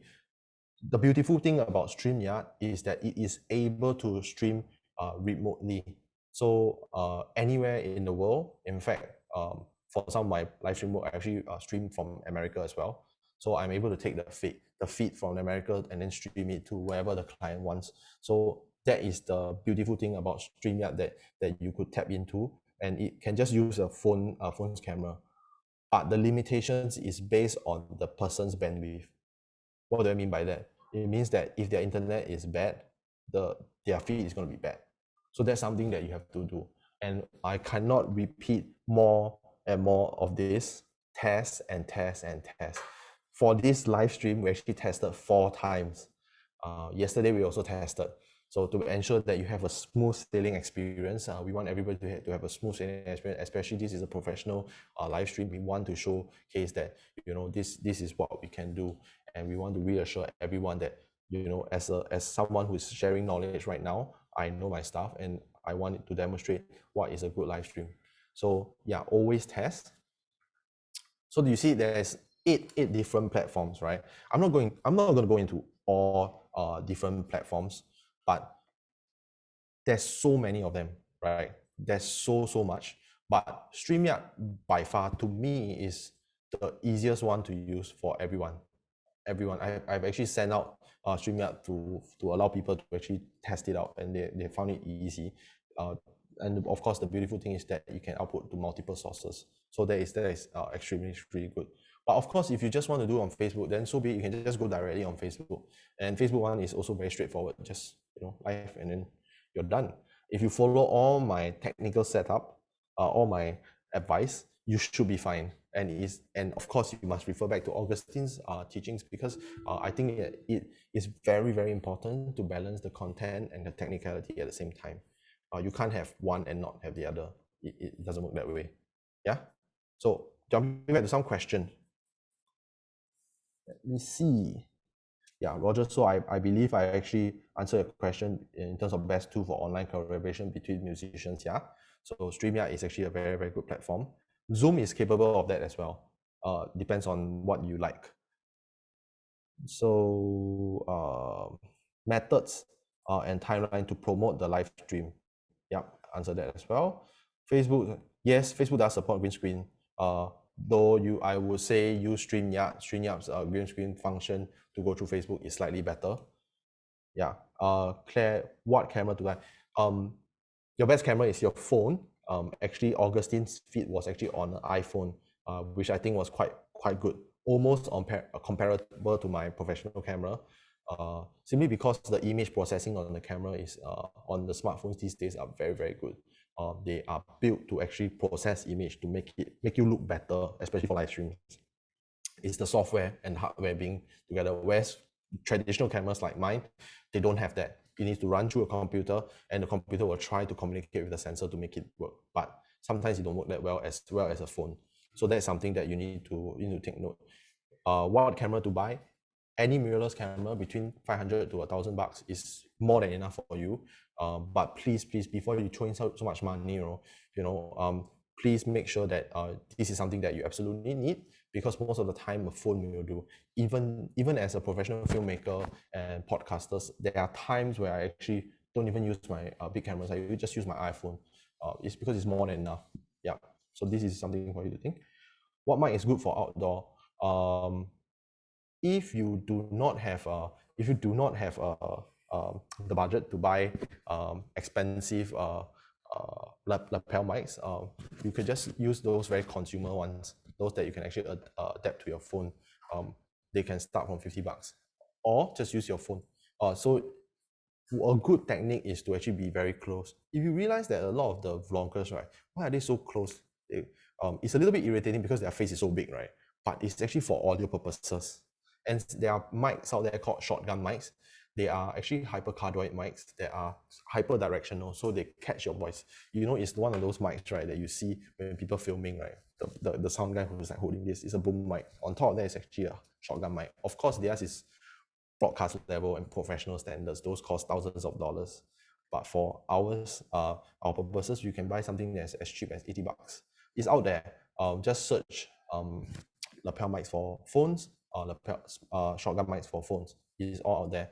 But if you control your environment well, you don't even need that. You just need the headphones that come with your phone. Yeah. Andy asked, what kind of monitor for good audio? I believe he asked monitor by speaker monitors, not the screen monitors. Speaker. So for music and sound producing, I would say M audio is pretty good. KRKs are good. I personally use a KRK. Yamahas are good also. But we are not here to sell the brand.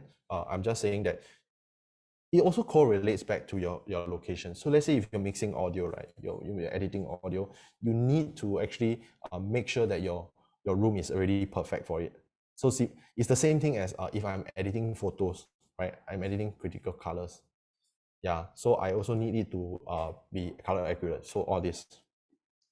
So I know you guys have a lot of questions, but the organizers are actually asking me to move on. So I'm going to move on to the last slide. Yeah, the last slide. So there is oh no, sorry, it's the second last slide. So there is of course the broadcast standard, which is what I'm actually doing right now. I actually deployed this kind of broadcast standard to many different locations and many different feeds also. So usually it goes up to 4 to 8 cameras. We can easily go up to that.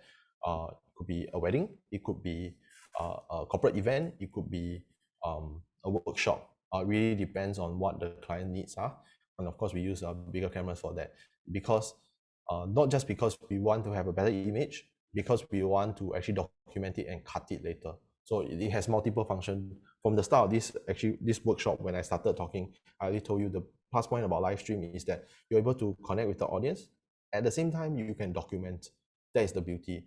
And despite what people say that we're going back to the norm, like the new norm, I think that live stream will actually be the norm also for in terms of content creation, because people want instantaneous interaction. People don't want to leave a comment and wait 2 days for you to reply. They want you to address it immediately. Like right now, right, as I'm speaking, a lot of you are actually asking questions and I'm replying. So yeah, so that is very important. And then let's go to the last slide. Augustine actually talked about this briefly, right? But I'm going to go to it a little bit in depth. Internet bandwidth is super important. And being in Singapore, right, actually, right, in team with the Smart Nation, we actually have one of the best internet in the world. There is no excuse for you to have a lousy internet when you're live streaming. Absolutely no excuse.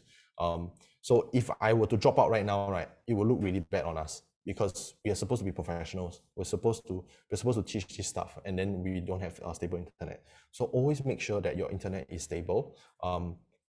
If it's not stable, please call your ISP, or please get someone in your house who is a little bit more technically inclined to fix it. A lot of the times, it could be solved by moving the router or removing stuff that actually interfering the signal.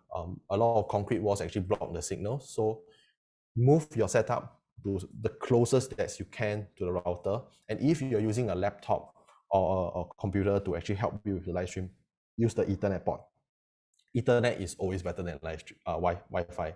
Wi-Fi can fail. Things that are wireless can fail. So even as you see me right now, I'm using this headphones, right, just to listen to the other speakers.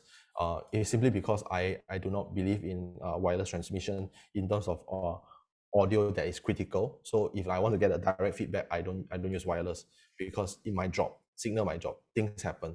Old school wired connection is still the best. And then of course etiquettes, right? When you speak, right now I have a wireless mic. This is where my mic is. If I keep doing this, you can hear it. It's very loud, right? My colleagues are actually shaking their head right now. So things like that, don't hit your mic, don't have explosive. Especially explosive means that when you're talking a pss, pss, pss, pss, you know, this kind of explosive is very, very bad for you. It doesn't look good for you. And of course, sound wise, always make sure that you sound good. How do you sound good? I have this simple thing that I actually teach: 50-50, 50% cold water, 50% warm water. It makes you sound good. In fact, right now I sound a little bit parched, so I'm going to drink a little bit of water because I've been talking non-stop, right? Yeah, so it actually helps with your voice. I would say honey lemon actually helps a lot. So please remember to drink water and take pauses. You're not newscaster. You're not expected to keep talking and talking and talking. It's good to have casual conversations and, you know, address certain comments. So if you need to drink water, drink water. And lastly, the most important thing is your eye line. You look at me right now. I'm actually talking to you directly. I'm addressing the lens directly. I'm not looking this up and down. You know, of course, when I'm addressing the Q&As, I need to look at it. It's very, very important. Yeah.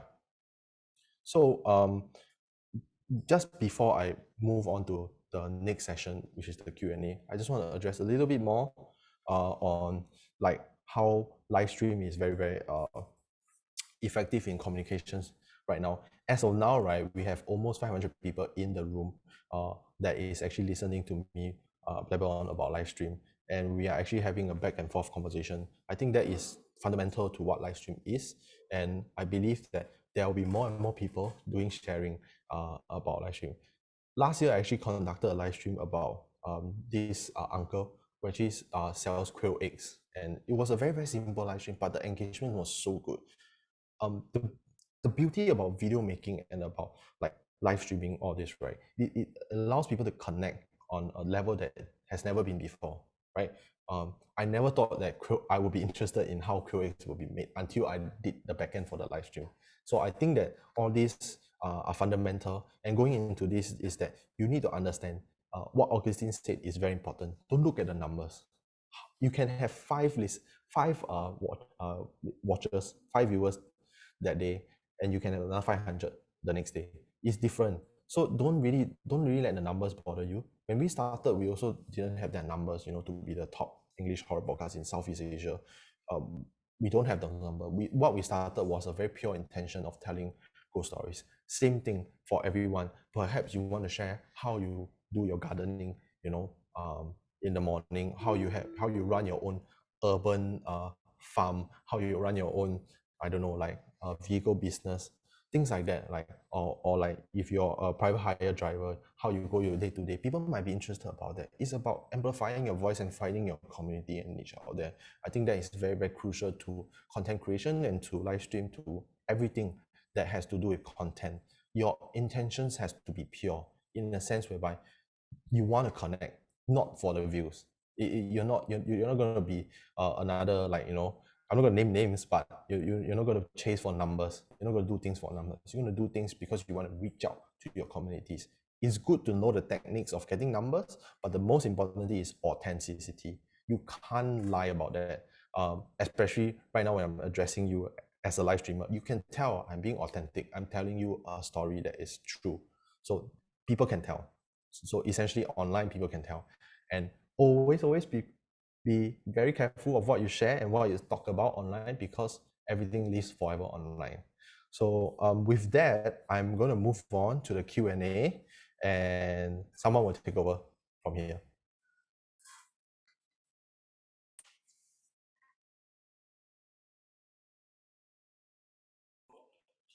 Oh, okay. Sorry, I'm actually mistaken. I'm supposed to do my own reading of the Q&A. So please pump all the questions in, and I will address it. Yeah. Let me see. There's still a lot, so I'm gonna just like address them one by one. Okay. So first one, Shauki Iskandar. Sorry if I mispronounce your name. If I want to do a walkabout live stream, I have my own voice sound clear, yet able to hear the ambient noise. He's asking if he should use 3 different mics, okay? Dynamic, condenser, or lavalier mic. Okay, so I'm going to explain to some of the audiences here. Dynamic mic is the kind of mics that you use in a broadcast setting. It's very directional. You need to be close to the mic, and it's big. Then condenser mics are ones that you use for vocal, for singing. So condensers are super sensitive. So, like it's for singing, you need to use it in a studio setting. Dynamic is a good idea, but it's too big. You're not gonna walk around with a dynamic mic and a live stream and walking like that. It is not gonna be very conducive. So no to dynamic mic. Condenser mic are far too sensitive, no. But you want to capture the atmosphere and your clear voice. Lavalier mic is good. Lavalier mic picks up whatever is nearest to you. So usually you will pick up my voice, but you also pick up my surrounding. Because right now I'm in an enclosed area, I'm in a studio setting as per se. So my voice is loud and clear. There's no other noises, and we are actually on the top floor, so there is no traffic noises. We can't hear all of this. So he says that alternatively, he wants to create a sit-down video where external voices are minimalized. Which mic is better? Lavalier as well. Lavalier is actually a very popular mic for content creators to use. Of course, if let's say you want to experiment, you want to do podcasts, a dynamic mic would be good.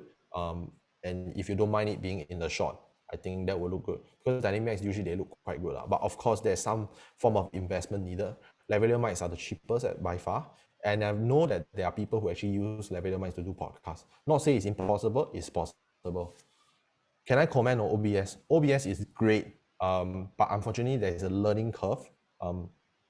It's great simply because one, it's free. Second, it has untethered functions, meaning to say that it has so many things that it could do. I could put in graphics, and I could put in lower thirds. But unfortunately, it's not say a very common thing for people to use in Singapore as far as I'm concerned. Yeah. So advice on topic.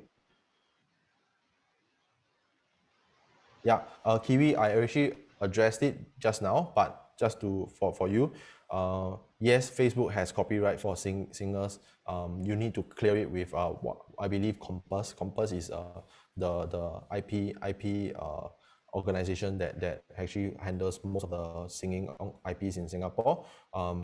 Because Facebook has a white list of live streams that are enabled to use royalty musics that are actually copyrighted. So it is very crucial that you actually clear it with them. If not, your stream may just die just like that. Like they can just shut it off based on copyright. And if you do that too often, Facebook might actually suspend the page, which is not ideal. YouTube, they will give you strikes. 3 strikes and your account is banned. So please be careful about that. I would say that use your own compositions or speak to Compass, okay?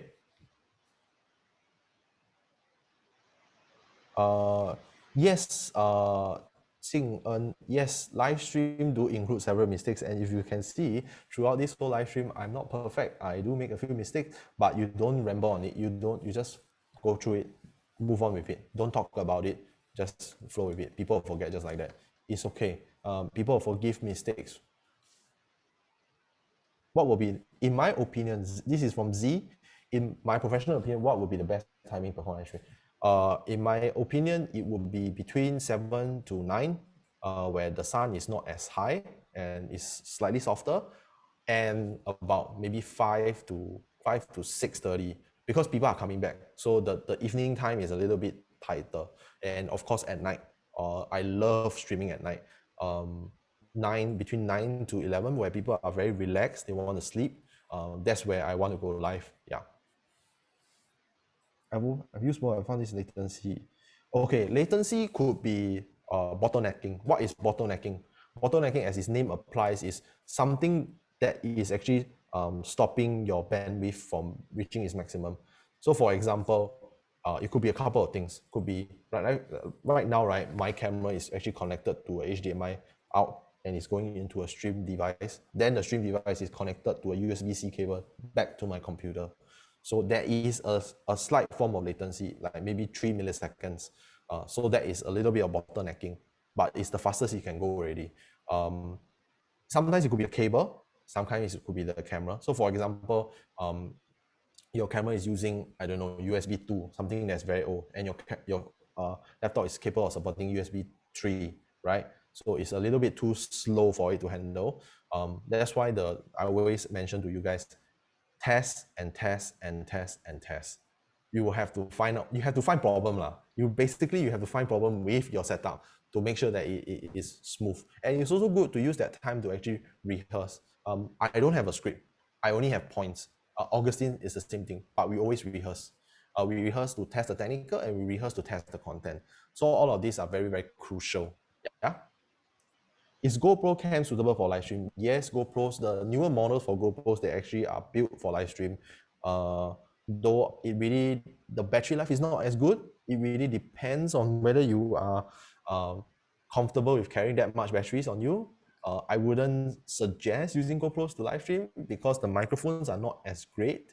The microphones are designed in a way to pick up surrounding, not directional. So that's something that you might consider. So for phones, wireless, AirPods work, okay, or wire preferred. Desmond, yes, I mentioned that wire is preferred if you can.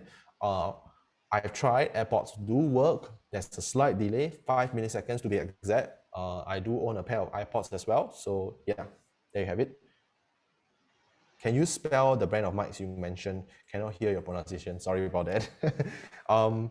As I'm actually an Audio-Technica artist, I need to declare to you guys that I'm actually sponsored by them. So of course, I can only recommend Audio-Technica mics. Personally, I use all Audio-Technica mics, the Japanese brand Audio-Technica. But there is more brands out there, and I used to use Rode, R-O-D-E, Rode mics. They are Australian. They're not bad as well. Shure, S-H-U-R-E, RE. They are a very popular brand with some people as well. So these are the three brands that I would say that people can actually use. Okay. So what are the setup differences between live stream, broadcast, and production? Live stream usually the setup is quite similar in my opinion. Broadcast and production is essentially the same. Production meaning film, right? Live stream will have an extra element of a switcher, what we call a switcher. So like I mentioned previously, my camera is actually outputting HDMI to a streaming device. So you actually need someone to actually operate. But as I'm using only one camera, I don't need a streamer. I can actually control it myself while I'm talking. So that is one element. The other element is that your script or whatever point form that you're trying to make has to be adapted for that particular purpose.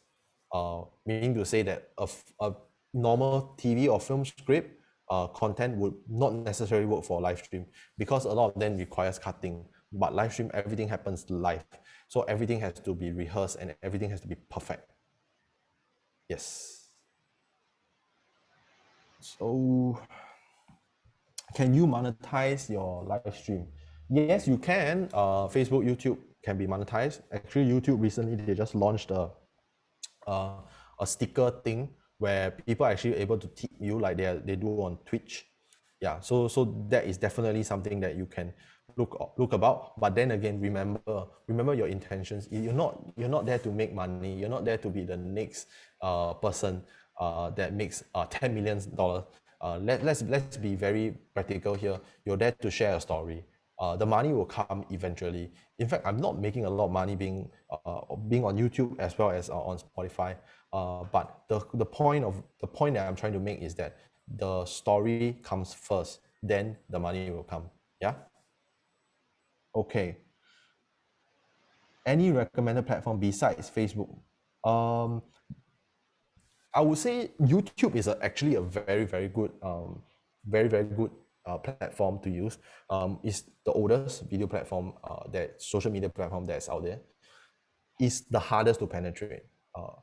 It took us about just 1 year to monetize our own YouTube, simply because YouTube has actually almost perfected the way you get subscribers. You can't use bots, and we don't use bots, so everything is organic. So how do you get the numbers? Actually, we put in a little bit of money into Facebook advertising, just a little bit, just like 20 USD per month, just to get the audience, because nowadays is all about getting the right people, and ads can get you the fastest. Facebook ad is a different ball game, but if you can just toggle around, set up a page and just toggle around playing with it, you find it's very interesting. You can like target people with very specific things, like for example, oh, this guy he likes to eat chocolate and he's based in, I don't know, like in Philippines or Thailand, and chocolate, and also likes horror. So like very specific, and then you will just narrow down.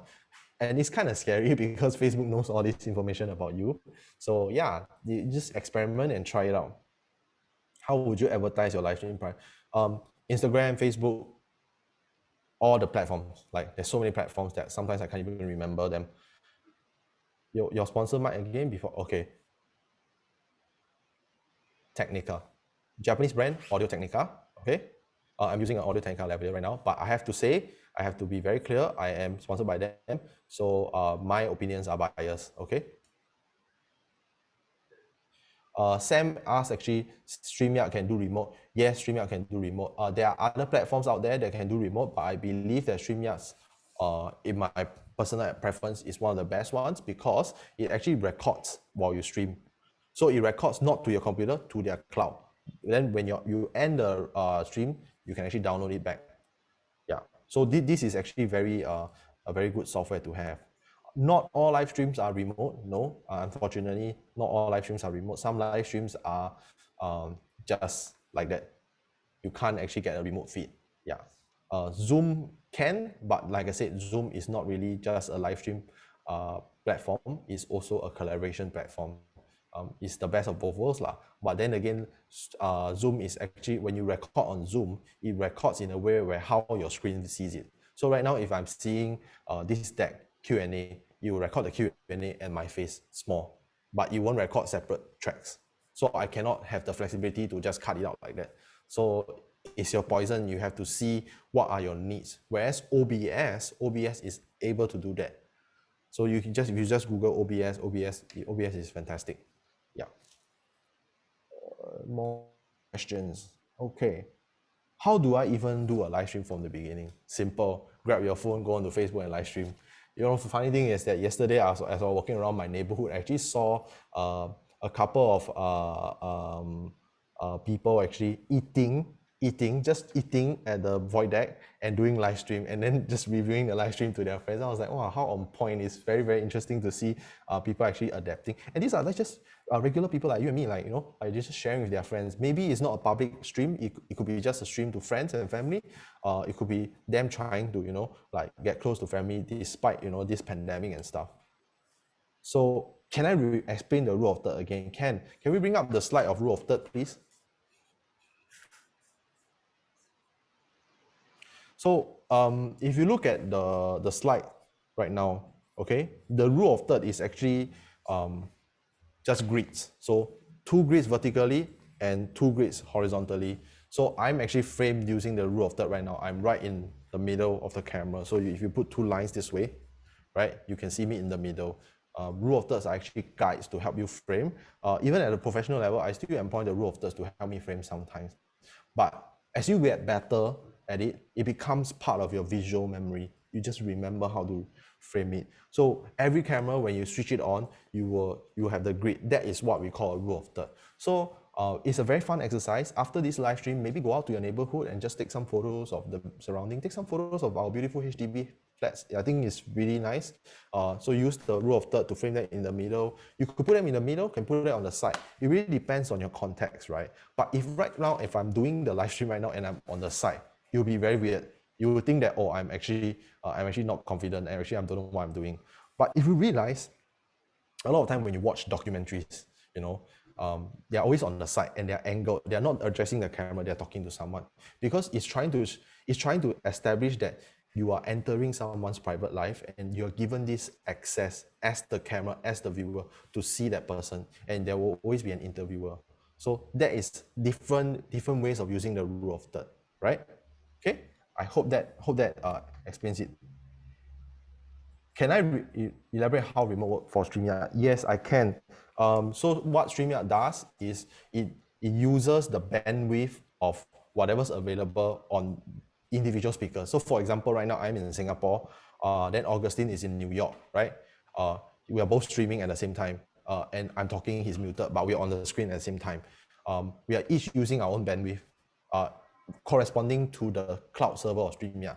So StreamYard probably has a server in New York as well and in Singapore. So it will actually take his feed and put it in the cloud and then transfer it to me and then put it down to Singapore. So it's kind of like a cloud system. So it works that way in a sense whereby we are all using our own internet. So it's very, very crucial for people to use remote live stream to remember that it depends on their bandwidth, not one person, not the host, it's other people's bandwidth also. So they must make sure that their internet is very, very good for their purposes. I would say these days in Singapore, on average, people have about 200 megabytes. Some people even more, 1 GB.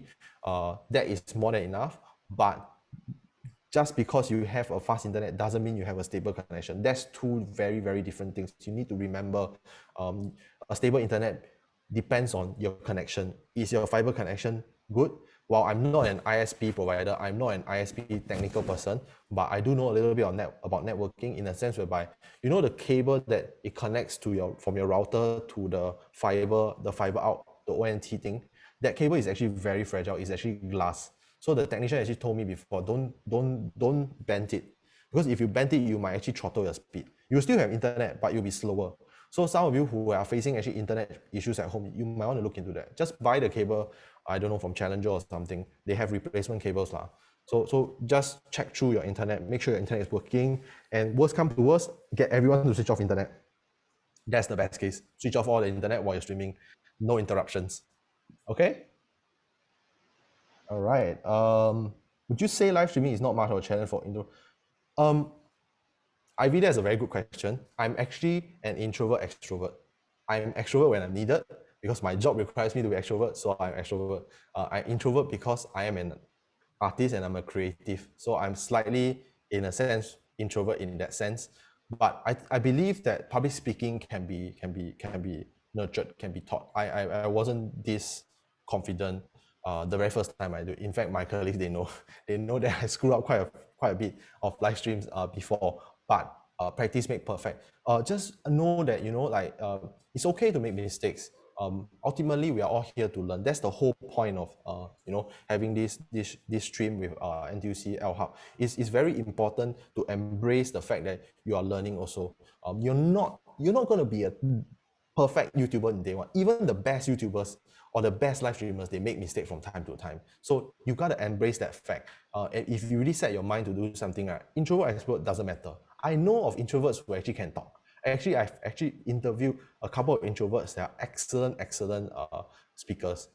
They just need time. So you also got to understand your limits. So maybe using a big light initially will scare you. Using a big camera will scare you. Maybe use a small camera. You got to find ways to trick yourself. It's almost like tricking yourself into going to a diet, right? You know that, at 11 p.m., I'm going to want that bag of chips with Coke. Then don't buy that bag of chips with Coke, or keep it somewhere. Get your friends or your family to keep it away from you. So you use tricks like that to actually trick yourself. Actually, this is one of the things that, as a director for films, I actually employ. I actually trick my talent into thinking a certain way before I get them to do things. You can do that to yourself. So if I always tell myself, if I can direct talents, why can't I trick myself? So I trick myself. Okay. What is the role of this switcher? Okay, the switcher, think of it as an editor on the spot. So for example, right now, I'm telling my switcher, go to cam 2. Then the switcher will click on cam 2 and switch to cam 2. And the switcher, some of the time, will actually cue the speaker, cam 2 in 5, 4, 3, 2, 1, then go. In a very broadcast setting, we will actually use mics to communicate. That is a crucial tool that we use. If it's not available, we just use text or we use visual cues like this, right? So yeah. But you need 1,000 subscribers on YouTube. Yes, you do. Unfortunately, YouTube live stream is still at a very, I would say, nascent stage. So yes, they do need to cap that. But I wouldn't say that getting 1,000 subscribers is hard because of how the algorithm, I don't want to get into this whole algorithm thing, but just know that the algorithm is changing. If in YouTube, right, even if you have just 50 subscribers, right, if you create a video that went viral, not viral, like just relatively number of hits, like 10,000 hits, right, then you can get it very easily. Most importantly is to also, and not just employ what I teach you, but also what Augustine teach you, because it's very important to actually create your own niche, to find out what you want to say, find out the key messages that you want to say in the live stream or in the YouTube videos that you create. Then you can get the audiences that you want. Really remember, you need to find your community. It's not just about creating content. You need to find your community. You need to talk to your community, right? So who has the ownership videos out there? Desmond, you have an excellent question as to whether who has the ownership of the videos uploaded, the platform vendor or YouTube itself? Platform. Sometimes it's platform. For example, like Instagram had this very, very lousy terms that I really disagree. I think it's still up, where people can fact check me on this part, because I have not used Instagram personally for the past 3 years already. I stopped using Instagram, but Instagram do have these terms where they're allowed to sell your images. The images that you upload, they're allowed to sell if they want lah. And you cannot do anything about it because you're using an Instagram. Just remember, whatever thing that is free on the internet, you're most likely the product. I'm not saying that you run away from all these tools. I'm saying to know the tools and know your rights when you're using. That's it. If you are a YouTuber and you create the YouTube content, the IP stays with you. No problem. But maybe what YouTube could do is actually advertise your face. Oh, hey, look at this is a new YouTuber. Want to check him out. Like I said, whatever you put on the internet, just know that it will stay there forever. Nothing gets scrubbed from the internet. Just know, okay? So use OBS. Yes, Patrick was asking where when he uses OBS. OBS is a live streaming tool, by the way. Windows within Windows screen display as a start. Yes, sometimes it's very normal. You just need to switch the display to whatever you want to switch out. So for example, you want to use cam 1 instead of cam 2, just switch to cam 1 first. Then after that, you switch accordingly. Or your settings could be multi view. Just change it to a single view. That will fix the problem. Usually have to cut off some part during editing. So you have to set it right in the first place before you actually begin, so that you could actually get it right. But I would say it's a good practice to edit your live stream, because sometimes people may not want to sit through a 40-minute lecture, right? So for example, if today, like let's say some people just want concise points, right? Then probably an editor will cut down my speech, like this talk of like almost an hour plus, to maybe 20 minutes, the key main points that he thinks that is relevant. So that could be employed for your own live streams as well. So that is something to keep. What is the difference between StreamYard and OBS? OBS is an open source software, meaning to say it's maintained by multiple users and it's free. And I would say that it's untethered, so it's more open in a sense whereby you can have different functions. But I don't think OBS has a remote function that is simple enough for people to use, because you need to do network configurations if you were to do that on OBS. But StreamYard is very straightforward. You go in, you click your webcam or your camera activated, and you can live any part in the world. You just need a stable connection. So that's the difference. And StreamYard, you need to pay in order to do certain things. I'm not sure. Veron, that's an excellent question. I'm not sure whether StreamYard could do that. It could be a way to circumvent the whole YouTube stream thing. I can't answer that, but you're more than happy to try it. I will try it, but I'm already across 1,000 subscribers. So yeah, so this is a very important point for you to list out. Can I share some tips if you have more than one camera? Example, one camera. Yes. Like I said, get someone to be in charge of the switching. Be it StreamYard. Sometimes StreamYard because you can have multiple people right in the room. You can just click, switch. So StreamYard, you need that one person to help you switch. That is good, and then give visual cues and do a rundown of an event. So when we are doing this with Augustine, we actually have a rundown at roughly what time he will pass it on to me, and at roughly what time I will actually end the stream. Things like that. This is very good to have. Treat it like an event, you see. And I'm sure a lot of you have actually attended events. Some of you have actually organized events, pre-pandemic. So these are the actually skill sets that could be learned or could be used to actually showcase this live stream.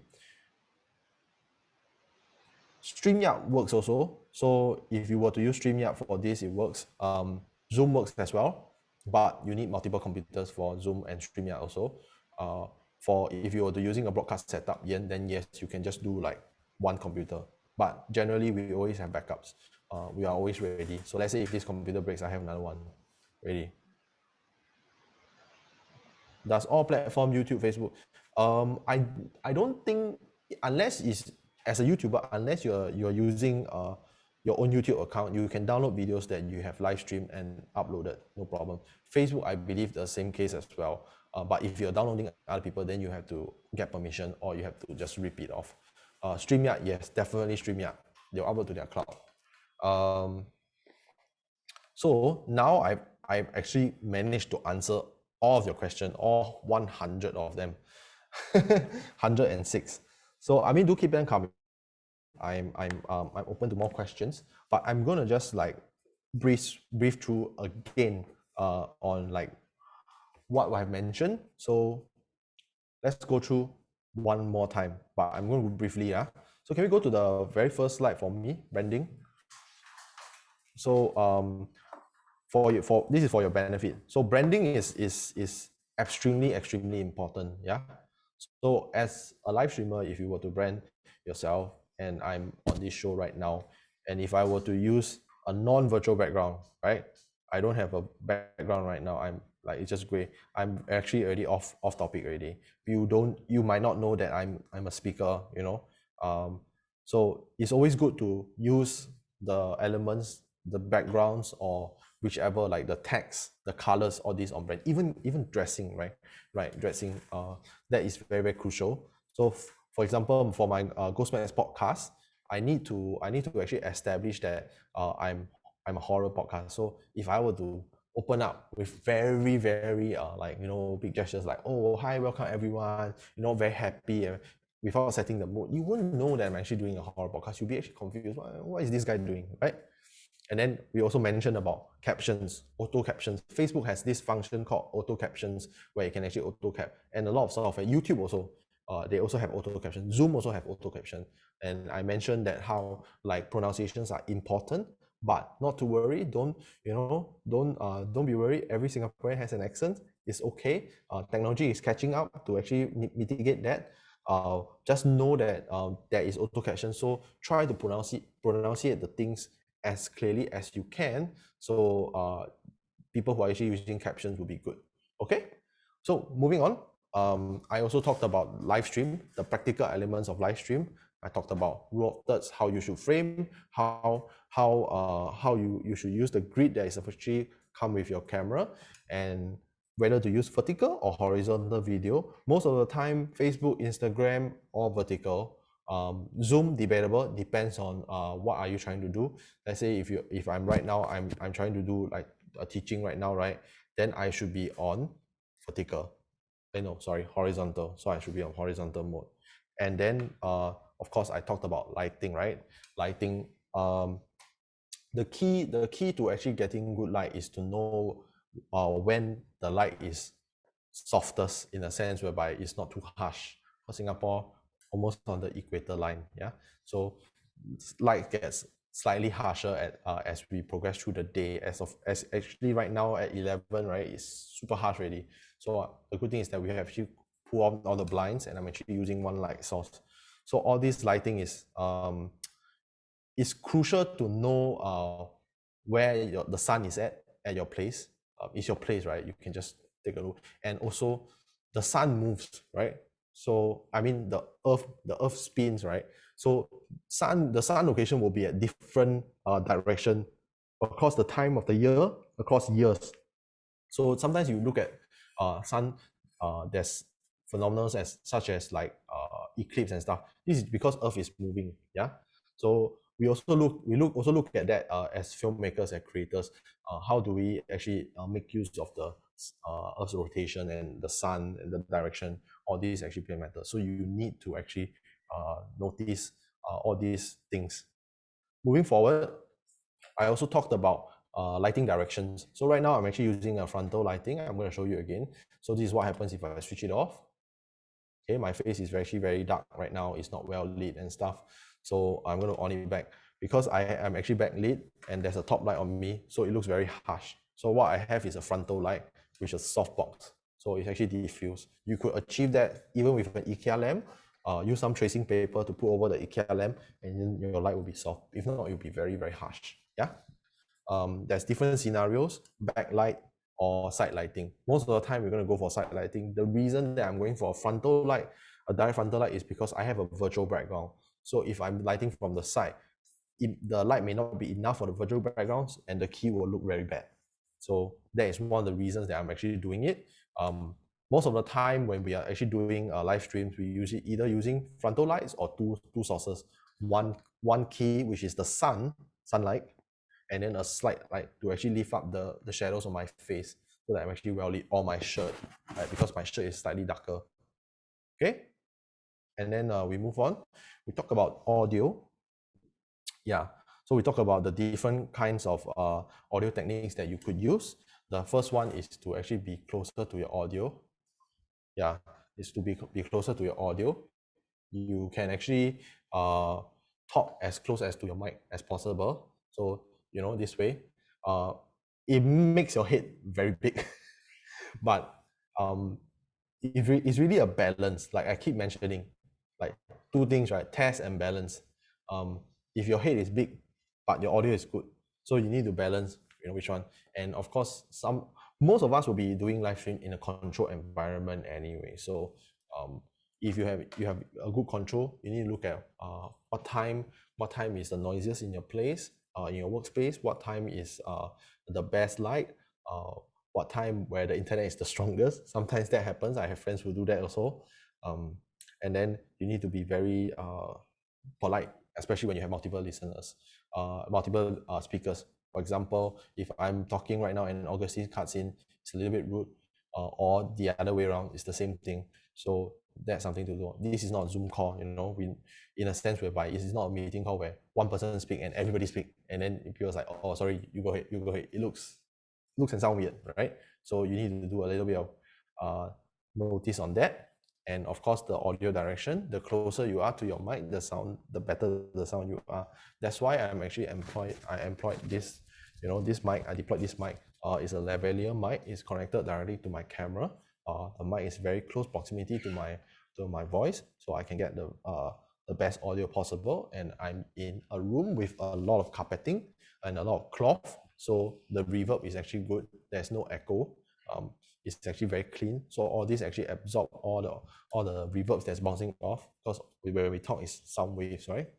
So that one interesting note is that when we do shows, right, broadcast shows, or we do filming, there's always a shotgun mic, because sound travels this way. So the shotgun mic can actually capture it. So it's either here or here. Yeah. So that's something interesting. And then if you want to record, in fact, even if you want to record podcasts, because I see a couple of you guys mention podcasts, right? Easiest way is to hide in your closet. Some of us don't have closet. That's fine. Bedroom, lots of pillow, build a fort, use long mattresses, curtains, all of them, as much cloth as you can to actually dampen the audio. Yep. So moving on to different live stream setups. I actually mentioned about Facebook, YouTube, Zoom. There's so many, to the point whereby I'm still like trying to catch up, because every day there's new platforms coming out, right? But you've got to understand different platforms have different things. Facebook, a lot of people like to sell stuff on Facebook. Like YouTube is more for like hangouts, chill. Actually, there are a lot of YouTube channels that are dedicated to just music. So it's live music. So what they do is they actually extract a track out of the computer and let it go live for 24 hours. So they showcase music. Or some is like live scenery. It's very interesting that how people actually use this setup to actually tell stories or showcase something. Then Zoom is more for meetings and for webinars such as this. Twitch is for people who actually walk around. There's this whole community of Twitch people that actually walk around with their camera, exploring the world before the pandemic, of course, and of course showcasing favorite gamers playing games and stuff. I myself, sometimes that I use Twitch actually during the circuit breaker. I actually did a little bit of Twitch, experimented on Twitch. I played a little bit of game, and I didn't do any commentary. It's just pure gameplay to see the reception. Actually, the reception actually is not bad. Yeah. So, and then even now Vimeo is like a professional version of YouTube, in a sense whereby filmmakers and video creators showcase their work to clients, because they actually allow you to upload higher resolution, but you pay a membership. So even Vimeo is going to live stream. Everybody is going to live stream. Cisco WebEx has been around for a while. So many platforms, but you got to understand which platform suits your purpose, or you could just go everywhere, right? If I were to do like let's say a live podcast, live stream right now, I will probably go with Facebook, YouTube. I will try to go to Instagram. I don't think you can stream to Instagram and Facebook at the same time, but I'll try, and Twitch, because these are the platforms where I know that some of my fans will be at. So this is something that we could actually practice, and this is something that you could prepare even before you roll the camera, like what Augustine said, right? You got to understand how people are doing things at the other side of the world, or within the region itself. You need to do your research. All these are very, very important. Yeah. The next slide is StreamYard. I talked about StreamYard, how I use StreamYard in the professional settings, and I believe that StreamYard will get better and better, and it will become one of the main things people use, because it's so easy to use. There is no learning curve. Even for Zoom, there's a slight learning curve. You need to understand how this button works, because Zoom is for us. You see, is for us to actually control. You can't just make the person big just like that. Because I see some of the questions are like that. You can't just pin the person. The host don't do it. You have to do it yourself. They give you all of the controls. So these are things that people may not understand. Where StreamYard is very intuitive. You just go in and you can actually put lower thirds, banners, and virtual. I'm not trying to sell StreamYard. I'm just telling you that if you were to start live streaming StreamYard, it can stream to all Facebook, YouTube, and LinkedIn. And I think there's more platforms coming while actually having the control. Yeah.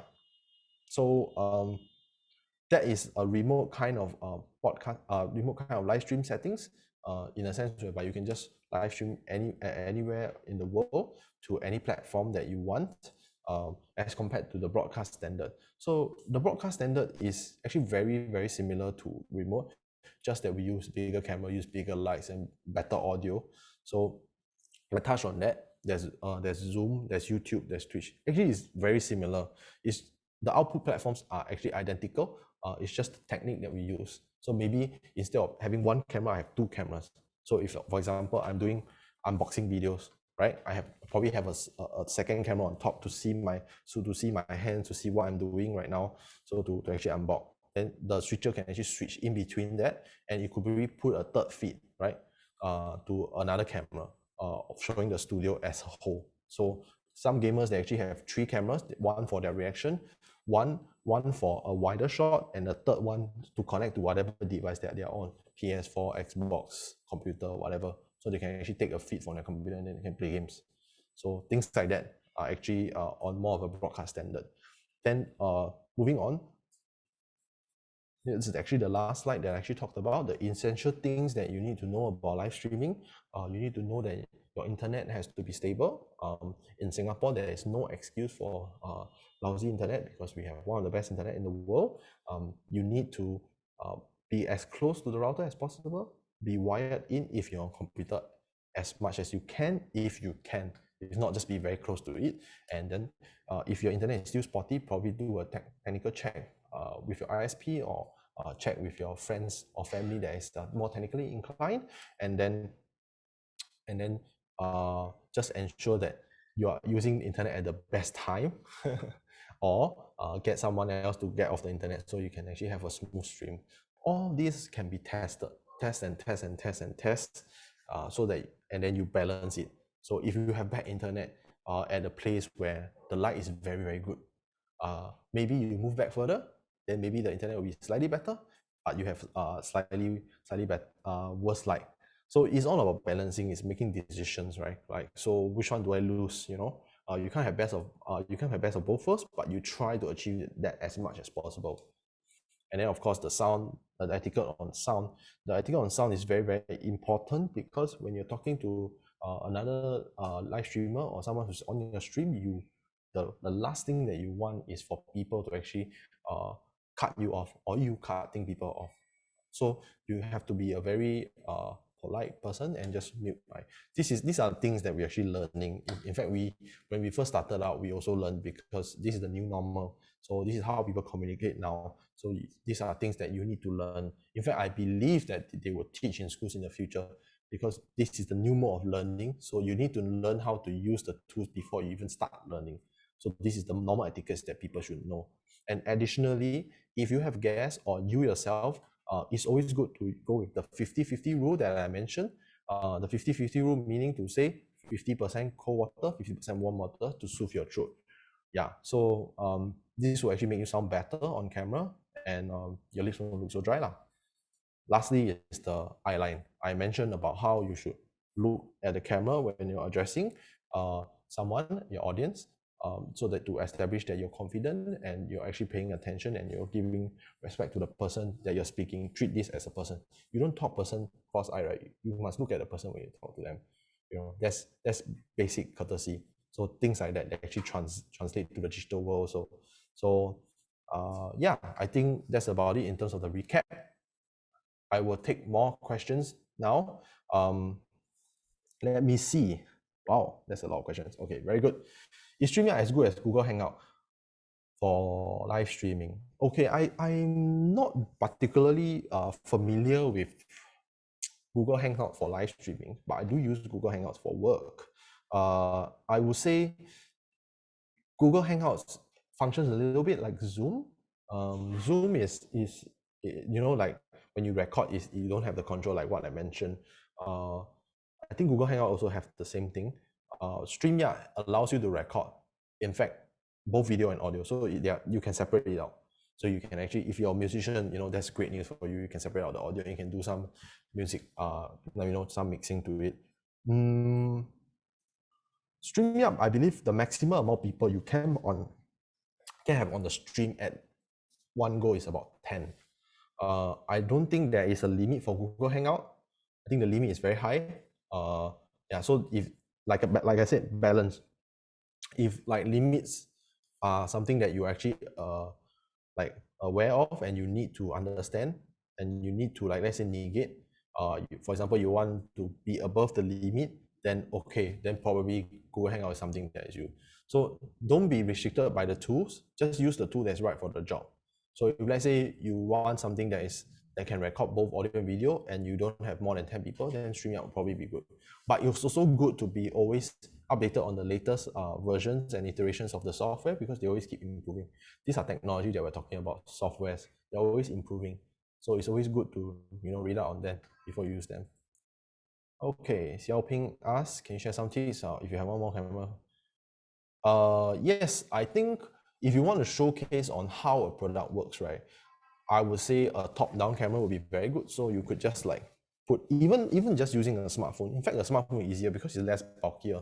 So you could probably just, if you don't have the rig, so what we call is like a rig, so you have a cross-section beam and 2 light stands to mount it on, you could probably just tape it, just be careful. Then just set the camera and then tape it, and then you can use StreamYard to switch. So you can switch the camera using StreamYard. StreamYard allows you to switch it via software. So for example, you're talking, you're done. Okay, so let me showcase how I use this product. Then you switch it and you can just show. So this is a very good method to use. Yeah, so what is the maximum capacity of StreamYard participant? 10 people, yeah? Are you allowed to do individual live stream in public?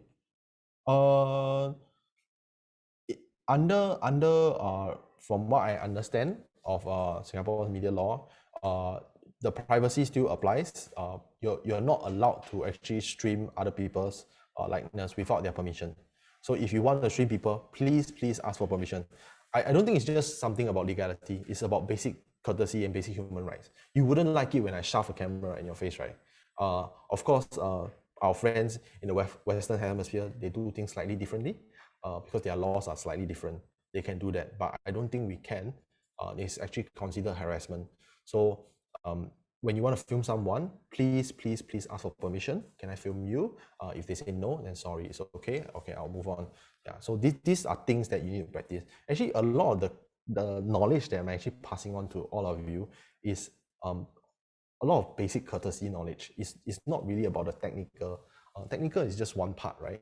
It's more about how you conduct yourself as a person, right? If I were to make a documentary, I don't know, about people living on the streets, right, or something, so I wouldn't just go and shove a camera. Can I film you? You know, like they would think that I'm trying to do an expose. I'm trying to make a statement on that. You probably ask them, talk to them, build some rapport. So these are very important nuances that you have to understand for making content. So, and also, please make content from your heart. Don't make content that will go viral. You think that will go viral. This is the fastest way to go down as a creator. Yeah. So you need to think of content and niche in content that correlates with what you believe as a person or something that you like. Then you will find your community. Okay. For auto caption, sometimes there is still wrong words. Can we still be allowed to edit? I believe not, because it's auto generated. But on some platforms they do. YouTube they do allow, because Facebook is on the fly. It's translating on the fly and they're doing it on the fly. I don't think they allow it, but YouTube they allow it. But I believe you have to be I think at least 1,000 subscribers or so. I know that a lot of the things that the YouTube has, there are plus points, are meant to actually push you as a creator. I don't necessarily think that it's fair, but it is what it is. When you use their platform, you play by their rules. Okay. What are the considerations if you do concurrently on multiple platforms? Excellent question, Sam. I think if you are on multiple platforms, first of all, on multiple feeds, right? Actually, we are very, very lucky. As Singaporeans, we have multiple devices, right? We can afford multiple devices. So maybe watch one on YouTube, watch one on Facebook, watch one on Instagram. So you actually know that what is happening on different platforms. But of course, it's a little bit too daunting sometimes because you have to address the questions. Like right now, if let's say I'm opening this feed up to all 3 different platforms, right? I need to address all 3 different questions and comments. The beautiful thing about StreamYard, it consolidates everything for you in one comment section. So Instagram, YouTube, Facebook. So you can actually look at it. I mean, no Instagram, LinkedIn. So yeah. Can show us your microphone? Yes, I can. So it's a lavalier mic. I don't know if you guys can see it, but it's a lavalier mic. It's very, very tiny. It's omnidirectional, means to say that it can capture both here and here. It doesn't matter where I put them, as long as I'm actually close to the subject, then I can. So yeah, lavalier mics have been around for very, very long lah. So this particular lavalier mic is about $400. But I use it for professional setting, that's why. Not saying that you should get it, okay? What is the preferred timing duration for your live stream? Okay, so like we live in a very data-driven age in social media, right?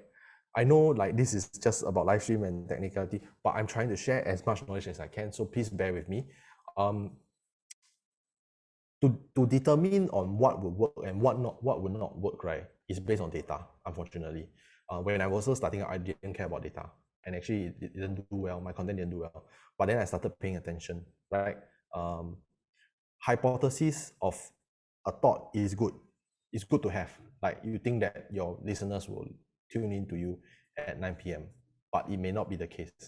So it's always good to go back to the same thing that I mentioned, test and test and test. So you test your audiences by actually uploading at different times and see the reaction. And you can just input all this data and you do multiple sessions. You input this data, generate Excel or something, and you can see a chart. You can really see what are the trends. In fact, some of the platforms they actually have that too. Facebook and YouTube have that too. You can see the charts, the trends. Then you consolidate the data, you crunch the numbers, you look at, okay, on average, right, if I'm uploading on Facebook 5 times a week, I do slightly better than I'm uploading last week 3 times a week. And I upload at 9 p.m. versus at 10 p.m., I do 10% better. Then you focus your effort on that. And then the length also matters, right? But for my experience, length-wise for live stream, I think should be, this is slightly longer, but should be 30 to 1 hour. Depends on your content. Like if you're just chilling, there are people who are like literally like Korean YouTubers who are actually just, and American YouTubers just sitting down, they're studying for 4 hours straight and people watch that. Because why? It's an experiential thing.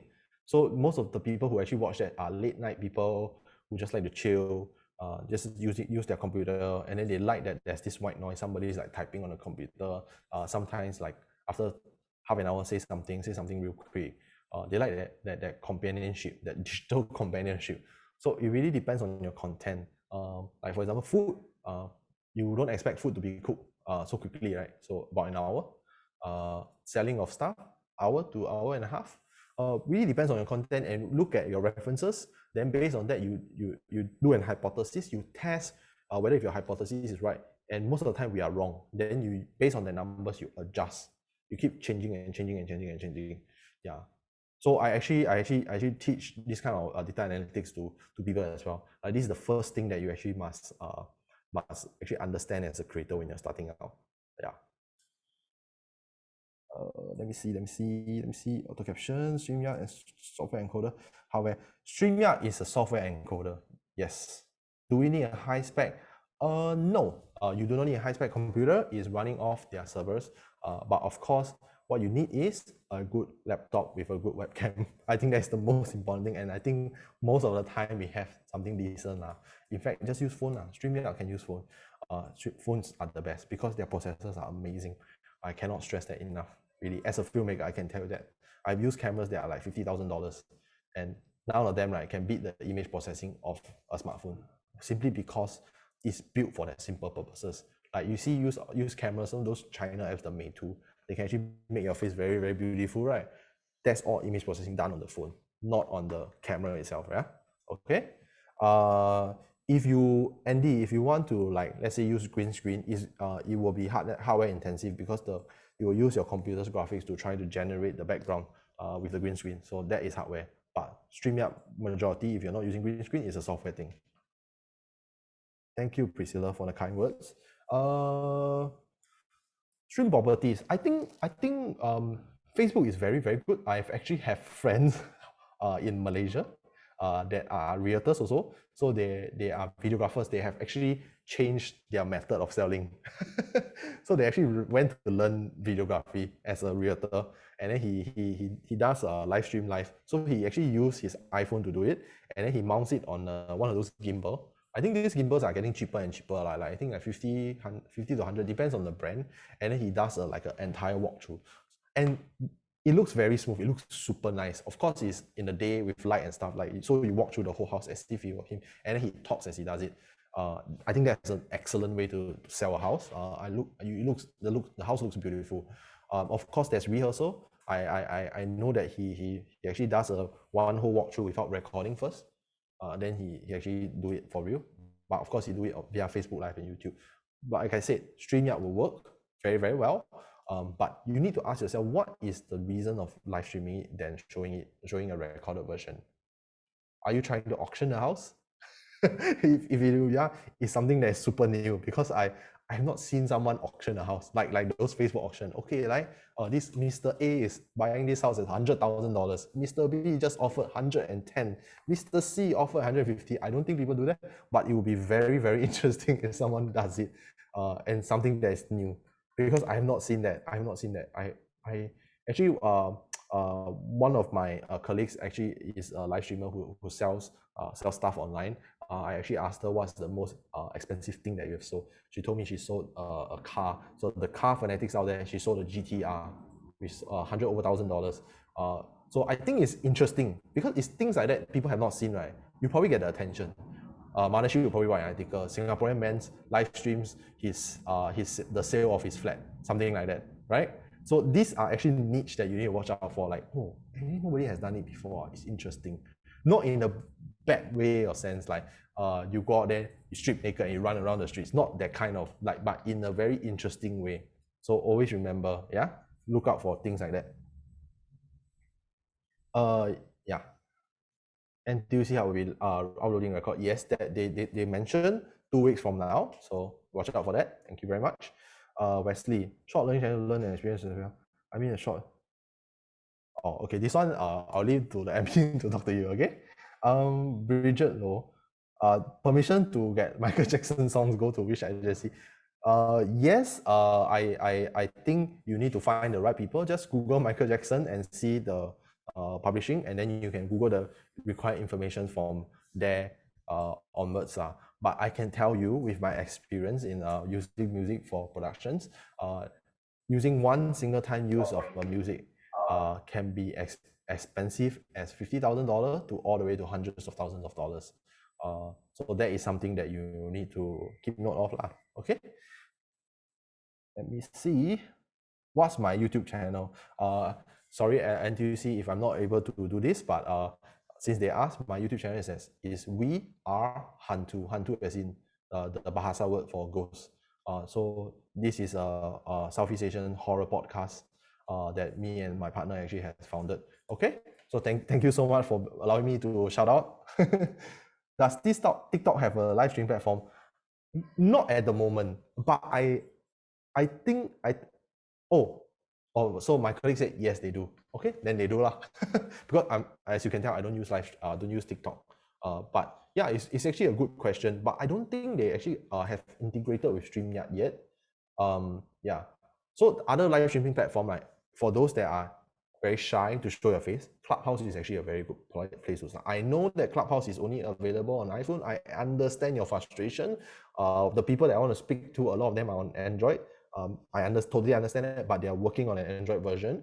But for our friends who are on iPhone like me, Clubhouse is actually available already. So please go on it and check out the things. People talk about the randomest stuff. Like you can have like a 3-hour conversation, like about like just cryptocurrency, about how people are living in cities, about how other countries are talking about lockdowns. Very, very interesting stuff like diets, gym people. So it's like going into different live streams of people talking. So it works a little bit like Zoom. So there's people who are speaking on the stage. So like maybe 3 to 4 people. Then there's one host, and then there's moderators. People who help moderate the whole thing.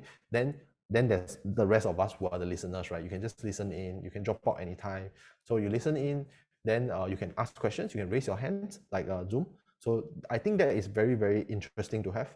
It helps with the point where just one of one of you actually asked about introverts. So I think it helps with introverts because it's just your voice, right?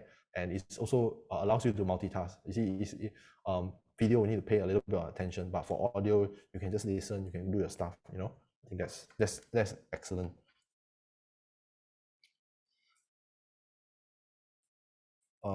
I don't know why is there a delay for the Q&A questions. I we're doing our best. Please bear with us. How do I live stream in a noisy? What software I can use? I think it's not just software lah. It's a lot of hardware. If you realize, right, sometimes when people go to noisy locations and then they apply a lot of noise reduction, it's actually like a plug-in and effects that we apply in editing. It sounds like you're in a can. Actually, that's what you want to avoid. You don't want to crush all that information in your audio. What you should do is actually use the right tools. So for a noisy location, of course you're going to catch it. You can't eliminate it. You can't expect to go into a noisy location using the best mic. Even the best mics, you'll still catch it because it's just noisy. It's whatever your ears can hear, most probably the microphone can catch. What you could do is to use a lavalier mic like me to be very close to me and talk at the same time. That is the best case scenario. Yeah, but we all must remember, even though on camera, the rules allow us to take off our mask, but as we are actually practicing safe distancing right now, right, you need to remember that you're putting on your mask. So outside, when you're around a lot of people, you should put on your mask, right? And when you're speaking on your mask, you sound a little bit muffled. So that's something that you need to think of when you're doing all this planning, testing and planning, right? You need to think of. So you could actually put on a mask and test how you sound like. So you need to tweak from there. Yeah, maybe speak louder than the market, slightly louder than the market. And you see a lot of the vloggers, they talk very loud. It's not because they have a lot of energy. Actually, it's very, very tiring to actually talk like this. Actually, it's quite draining, and my throat is quite dry from talking slightly louder and slightly more animated, because you need to be more animated by at least 20% on camera to look good. It's to actually make it sound good for the people that are actually listening. So I hope that when you guys bring this skill and then actually execute it, you have a greater form of I say appreciation for us content creators, because it's really not hard. It's really not easy to actually do all this on camera. So yeah, in search of Google ranking, Google ranking and Facebook. Does Facebook help in ranking? Yes, it does. Actually, in fact, putting things on the internet helps with the ranking. I would say go beyond just normal mediums. So like, for example, if you're using you're doing a video, a live stream video, right? Then you would probably want to caption it. So to change it into paper format, written format, and then you upload it into a blog. That will help with your SEO rankings lah, because all the keywords that you put, right, Google will push you up bit by bit. That's what we do also. So we call that a tri-format platform, in a sense whereby we have a website that puts all our episodes on the website, and then we put the words that would link to the website. And we could actually put entire episodes, the synopsis of the entire episode. So people actually can, when they Google episode, for example, 10, then they can see it. Yeah. I've noticed more and more YouTubers split their videos in various ways. Is it because due to no. It's more of lengthening the thing. So like I mentioned earlier, when you use a platform or you use a software, it's always good to be updated on what is released. So we as content creators, we actually also learn that, in a sense whereby sometimes, right, Facebook will just change their algorithm just like that, and you lose like 30% of your viewers because they change the way they play. Unfortunately, this is the way that things go. I'm not going to get into the argument or how they shouldn't do this, but this is the way they go. If you're using their platform, you have no choice but to follow it. So what you could do is adapt. So last time when Facebook, back in the day, like Facebook actually, they prefer short form content. Like we're talking about like 1 to 2 minutes. So you will see certain creators, they do very, very well on Facebook platform. But these days, Facebook prefer 3 to 5 minutes. So you see creators creating longer content. Same for YouTube. These days, YouTube, they prefer more than 10 to 15 minutes. In fact, they actually tell us as creators, create 10 to 15 minutes video. It sells better. You sell more ads this way. So that's why a lot of YouTubers, they actually do part content. They don't do 20 minutes. They say, why should I monetize only one 20-minute video when I can monetize 2 10-minute videos? It's more logical in that sense. So it all depends on your algorithm. It's a little bit like tuning into the latest news of how there are new schemes to actually help you as creators. It's very much the same. Yeah. For your friend doing property, share the link. Unfortunately, I can't share the link because it's a private Facebook post. I'm sorry for that. But if you look on Facebook, search property, there is many people doing it in Singapore. But I have not seen one yet. Through my experience in consuming content, I have not seen one person who managed to sell a house in live stream. I have not seen it. Yeah, if you've seen it, please share with me. With that also say, right, let me mention my LinkedIn. Just please feel free to add me on LinkedIn. My LinkedIn is Kyle Ong. You can search Creative Swiss Knife. Creative Swiss Knife. I believe that's my handle also. To actually ask me more questions, I will try my best to answer your questions. And like we can, if you want to collaborate with me, there's more discussion to be had lah. So let me get back to the question. Hi, how do you get into a profession? Any special skills required? Okay, so a little bit personal backstory. I actually studied I studied accounting. I didn't finish it. Particularly proud of that, but I'm happy that I actually went to follow my dreams to become a filmmaker. I studied in LaSalle College of the Arts. I studied film. So I don't think, honestly, as a filmmaker who has actually been through the system, I don't think you necessarily, and other filmmakers will probably hate me for this, but I'm very honest in this aspect. I don't think you need a film degree to be a filmmaker. What you need is the passion, because all these technical skills can be brought. Of course, you have to pay your dues. Like, I have to work from the bottom all the way to the top. I had to, like buy coffee, everything, like the very tough. Like my parents also say, oh, filming is very tough. It is very tough. You wake up at 6 a.m., you probably end, sometimes you end at 12. And then you repeat the next day just to get the content done. Yes, it's very tough, but you have to pay your dues to learn from the best. So I did that also to pay my dues, and I also went through film school. So, but you don't need to go to film school. You could probably watch a lot of films. So one of my film lecturers told me, you need to watch films, a lot of content, be it bad, good also. So I watch a lot of, even though I don't really, I haven't started making big films yet, like feature films, eventually will, but I watch a lot of films and I watch a lot of YouTube content. I watch a lot of both because I do for both sides. I do for YouTube content, I do for film content.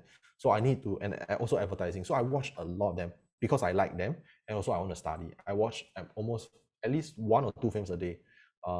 Yeah, to actually not just to broaden my horizon, but also for as entertainment. So you must really love content creation as a whole, not just film. You can be just, you like taking photos. Of course, you have to go to and see other people's photos. You look at photo books. You look at gallery. All this. So all these are very important nuances for you to do. Okay, so that's a little bit about me. Moving on. Let me see. When using iPhone, you use the normal camera or a selfie camera? I would say use the normal camera as much as possible. Don't use the selfie camera unless you're alone. Then you need the screen to face you, so that you have no choice.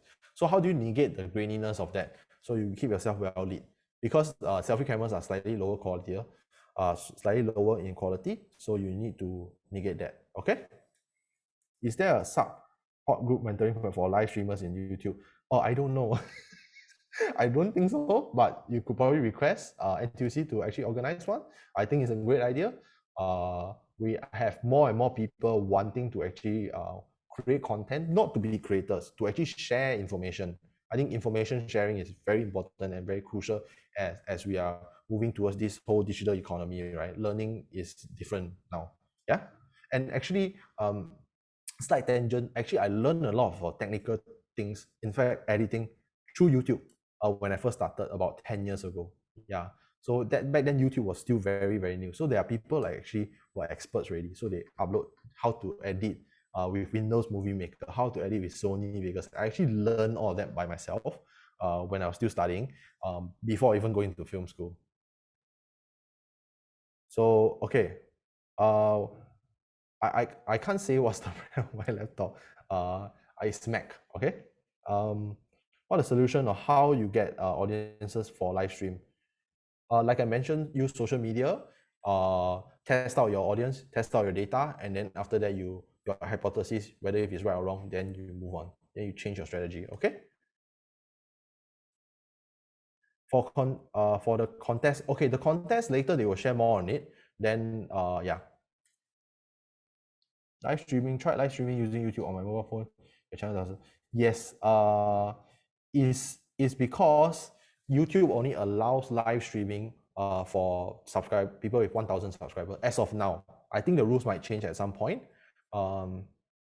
Yeah, so maybe you want to change different platforms.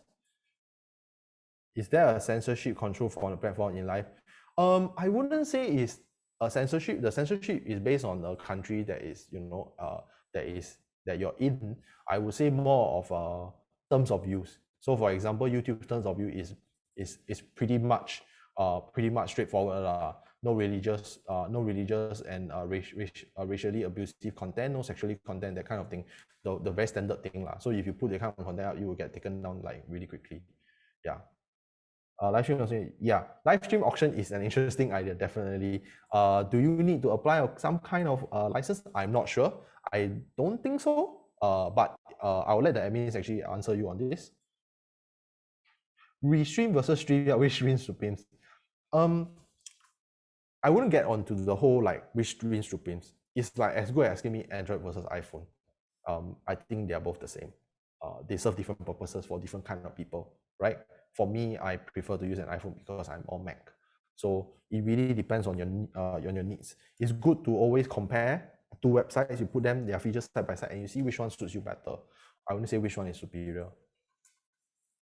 Which platform is using high bandwidth? Actually, all live stream platforms they tend to use a little bit higher bandwidth than normal software because they are trying to give you some headroom so that you can actually stream smoother. So they request higher bandwidth. You can, if you're very technical, you go into your your settings and you can actually see the bandwidth that they're extracting from your computer. Yeah. Can I watch this recording? Yes, you can. Okay. Okay, so right now, thank you so much for all the questions, for being on this live stream. Right now, I will leave it up to the team at NTUC to actually wrap this up. Okay, so I'm Carl. If you have any more questions, feel free to reach out to me at LinkedIn or NTUC. Okay, thank you very much.